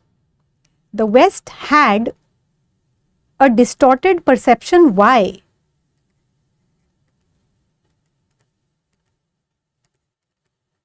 Because of their own biases.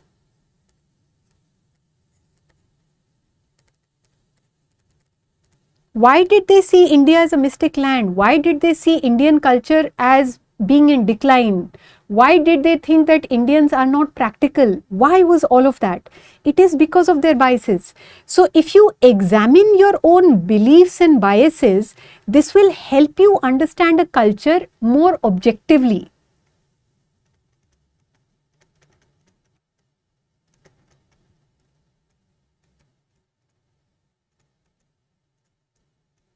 Yes, they believe that we are not practical. Why? Because it was their own bias. In fact, if I have to refer to the text,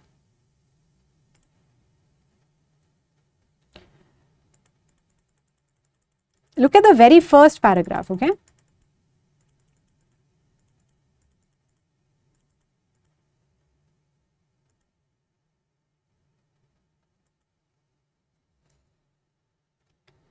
Just this line. Interpretations of the Indian past were influenced by colonial concerns and interests, but also prevalent European ideas of history, civilization and the Orient, right? So they had very biased opinions of India. Why? Because of their own ideas. So now if we come back to this question,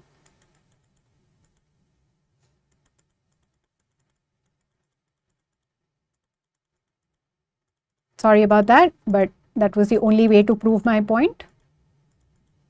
And let me get rid of all this text also. Okay. Read widely in the country's literature. Yes, your point is absolutely right. If you read a country's literature widely, not wildly, it will definitely help you understand the culture, right? So, will help to understand. Examine own beliefs and biases will help to understand, because you're questioning your own biases, right? You are looking at what is wrong with your own beliefs. Third one, develop an oppositional framework to grasp cultural differences. Now, the focus is on oppositional framework. What is an oppositional framework? You believe that you are the opposite of whatever the other culture is. So if you're consistently looking for how your culture is dramatically the opposite of another, it will not help you understand the other culture. The moment you start seeing yourself as the opposite of someone else, it will not give you insight into what that culture is actually about, because you are deliberately looking for differences. So when the West said Indians are spiritual, we are technically superior, they are looking for cultural differences. But had they not specifically been looking for cultural differences, maybe they would have understood Indian culture a little better. So, developing an oppositional framework is not going to help. Examining the complex reality obviously will help. Yes. So, if I say develop a framework, that will help. Developing an oppositional framework will not help. We talked about what opposition means, right? It means to pose yourself as a competitor or in opposition to another culture. So, for example, let's say that if you call Indians rustic, then you will call yourself sophisticated. If you call Indians spiritual, you will call yourself technically advanced or materialistic. This kind of an oppositional framework is not going to help you understand another culture well. It will only show you how your culture is different from theirs, but it will not help you see all the other aspects which might actually be similar. So the problem with option 3 is the oppositional framework. That is not going to help. Now, in case you decide that it is option 2, you simply need to look at the fact that if you examine your own biases, you realize that there might be something wrong with your own worldview, which is exactly what happened in their case. So the answer here is supposed to be the third one. Why? Looking for cultural differences only is not going to help you grasp how a culture is actually, what a culture is actually about. Yes.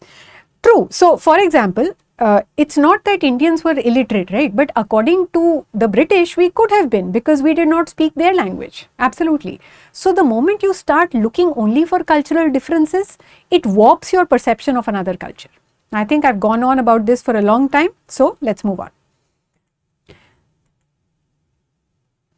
In the context of the passage, all of the following statements are true except, which means which one is not true?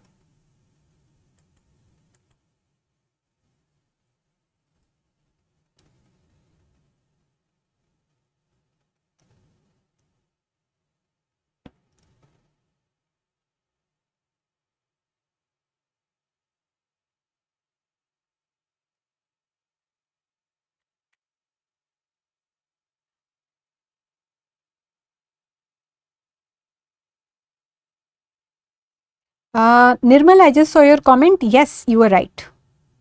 Salve. Salve is a balm. You know, like if you have a headache and you apply a balm, that's a salve. It soothes pain. It relieves some discomfort. Okay. India's spiritualism served as a balm for European colonizers. Now, think about that a little bit.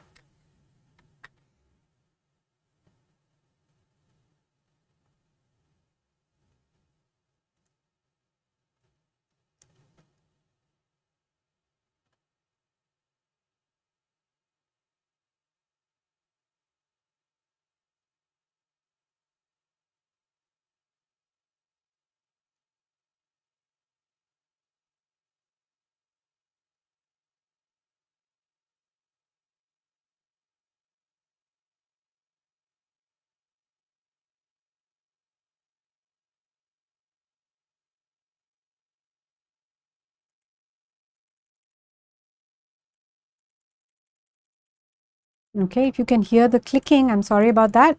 There's a reason I'm going back. Please take a look at this.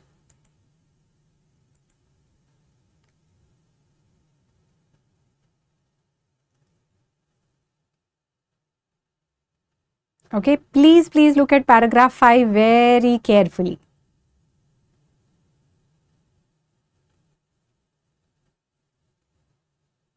Please look at paragraph 5 very carefully. Okay. Now, what we are trying to say is that it was a consolation to the Indian intelligentsia. It acted as a salve for having been made a colony of Britain. So, whom was this a salve for? It was a salve for the Indians. It was supposed to make us feel better. It was supposed to tell us, look, it's okay if you're not technically superior, but at least you're spiritual. That is what this paragraph is saying. Okay, there is one more thing that I wanted you to see.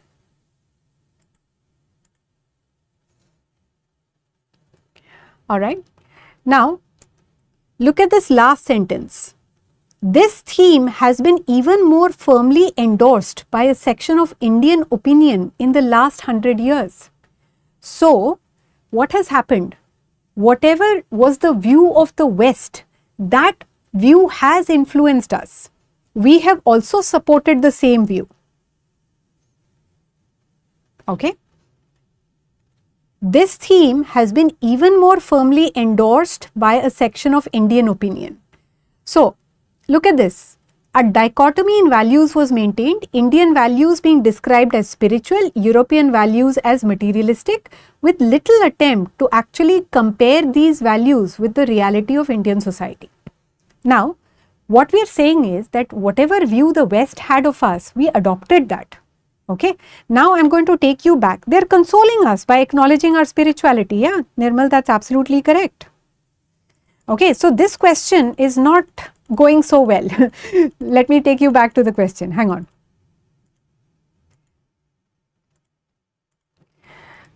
India's spiritualism served as a balm for European colonizers. No, it was a balm for Indians. Yes. The fourth one. Orientalist scholarship influenced Indians. I know it looks like it could be the answer, but the view of India as a mystic land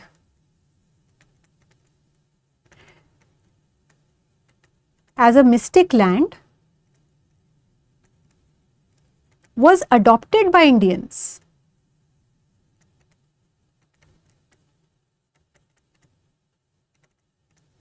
So we took on that view from the West. Okay, it's not like we were trying to say we are not spiritual, but the fact that we are only and entirely spiritual is something that they gave us. So the answer here, surprisingly, is option 1. Now, it's a specific detail question.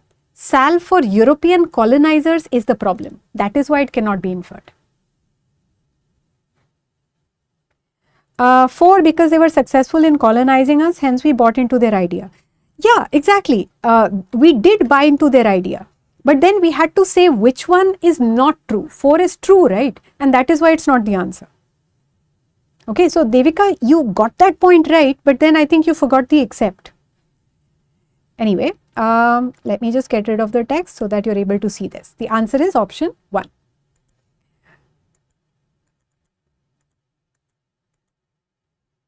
Why not 2?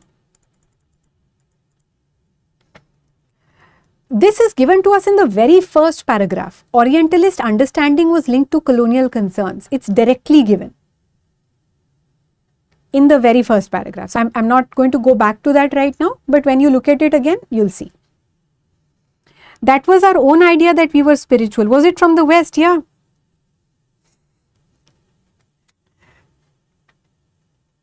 See, we always thought that we were a very well-balanced society. I mean, this is obviously something I'm telling you. It is the West that said, oh, India is a mystic land. They painted a picture of us that we actually bought into.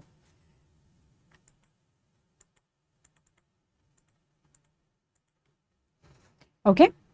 Which one of the following styles of research is most similar to the Orientalist scholars' method of understanding Indian history and culture? Now, remember, what did the Oriental scholars do? Okay, they read the texts but did not really grasp our worldview.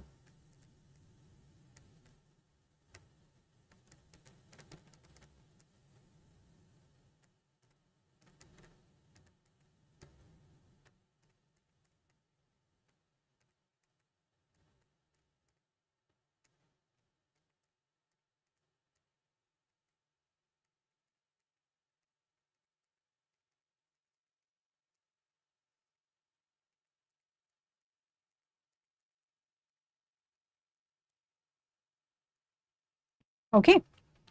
So, anything that might lead to a distorted perception of culture would be the answer.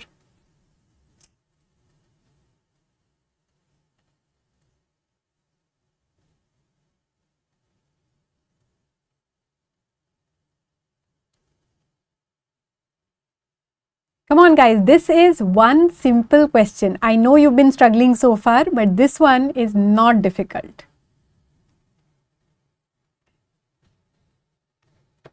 Anything that might lead to a distorted perception of culture. This is linked to the main idea that they did not have a correct perception. So, where are we not forming a correct perception?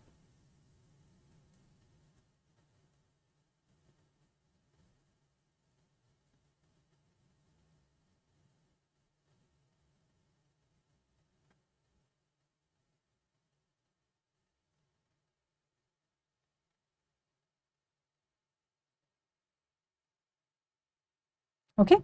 Now, in the interest of time, I'm going to speed it along. What we are trying to say is that they had a very surface-like or a very superficial understanding of Indian culture, right? Now, look at option 2, studying artifacts to understand the lifestyle. If you are studying the artifacts to understand the lifestyle of people, this is a pretty thorough study. So, this therefore is not our answer, okay? Look at 4. Reading about the life of early American settlers and later waves to understand the evolution of American culture. So here you are reading about the culture. So this is also a form of study, might help. Now look at 1 and 3. Reading 18th century accounts by travelers to India to see how they viewed. We are still trying to understand the travelers' views. This is not a superficial understanding. This is like reading someone's travelogue who has visited another country. You just want to understand that person's impression of the country. So this is not a superficial understanding. No, so that is why you need to interpret option 1 really well. We are not trying to form an opinion of Indian culture. We are trying to form an understanding of how they viewed Indian culture, which is fair. Now look at 3. I was actually thinking that this is very simple, because can you actually form an opinion of a culture from their movies? Because that way, if you look at Indian movies from the 80s and 90s, then imagine what that is going to say about Indian culture. Option 3 is a very superficial way of understanding culture.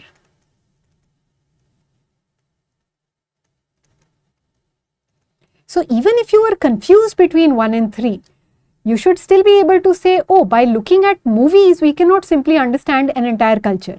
And that is how we would choose 3 over 1.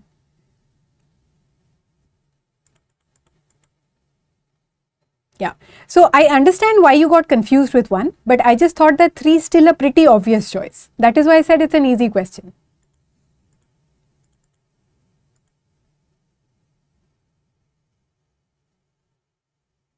There is not even a single word about, this is an application question, right? So application questions will require you to extend your understanding. So what is the understanding? Understanding is, those scholars did not understand the complexity of our culture because they took a very surface or a superficial view. If you try to understand American culture by looking at movies, it doesn't use the word culture, but it says contemporary America, right? Contemporary America is equal to saying understanding people and culture. Or like learning physics from Bollywood movies, or learning to drive by watching Bollywood movies. So I'm just saying, watching the movies is a very, very basic way to understand anything. It's not going to give you a fair view of any culture. That is why 3 is pretty obvious. Alright, now we are just trying to get on with this. It can be inferred from the passage that the author is not likely to support the view that. Now remember, what are the author's views? The author's views are basically the West had a distorted perception because they did not understand the complexity of our culture, right? Let's keep that in mind.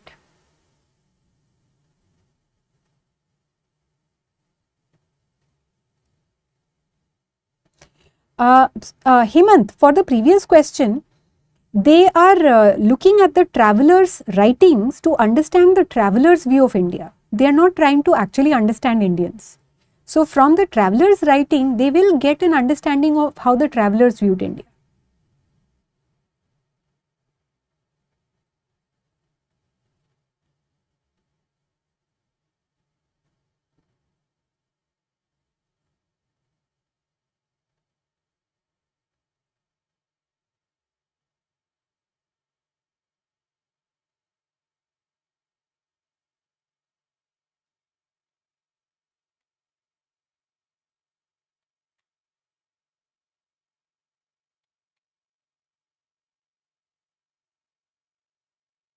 Okay. Now, let's get on with this question. If you remember, we said that the West saw India as a spiritual society. They believed that they were materialistic and we were spiritual, right? So, what does that mean? That means that they did not really cover the materialistic aspects of our life. They did not see Indian society as being practical. So, yes, Indian culture acknowledges material aspects of life. The West saw us as materialistic. Sorry, they did not see us as materialistic, they saw us as spiritual.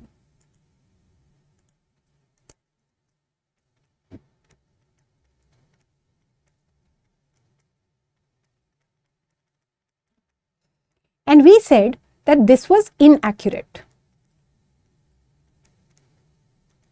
Alright, so option 1, it seems that Indian culture would acknowledge the material aspect of life because the West thought that we were only spiritual, and we said that's not a complete picture. Okay, this was inaccurate, which means that we are also materialistic. India's culture has evolved over the centuries. Now the passage makes a reference to 3000 years. So this is something that the author is likely to agree with. The Orientalist view of Asia fired the imagination of some Western poets. The passage specifically mentions that some poets were very tired of their boring life and society in the West, and they were actually looking at Oriental cultures to bring about a cultural renaissance. So yes, this is also true. India became a colony, although it matched the technical knowledge of the West. Now, if you remember, it says that spirituality was given as a consolation for us because we were not technically superior, right? Spirituality was given as a consolation because we were not technically superior. So, it is not true that we match the technical knowledge of the West.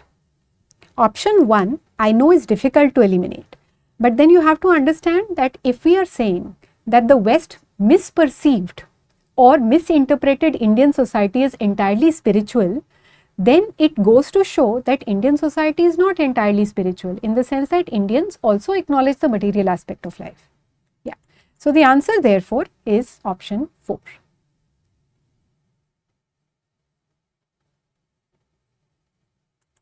Alright. Now folks, that was the last question and it is 9:02. Alright. So I was hoping we'd have some time left for Q&A. If there are any quick questions, I can answer those. Yes. Nirmal, you are absolutely right. It was a balm to make up for the fact that technologically we were not very advanced. Yeah.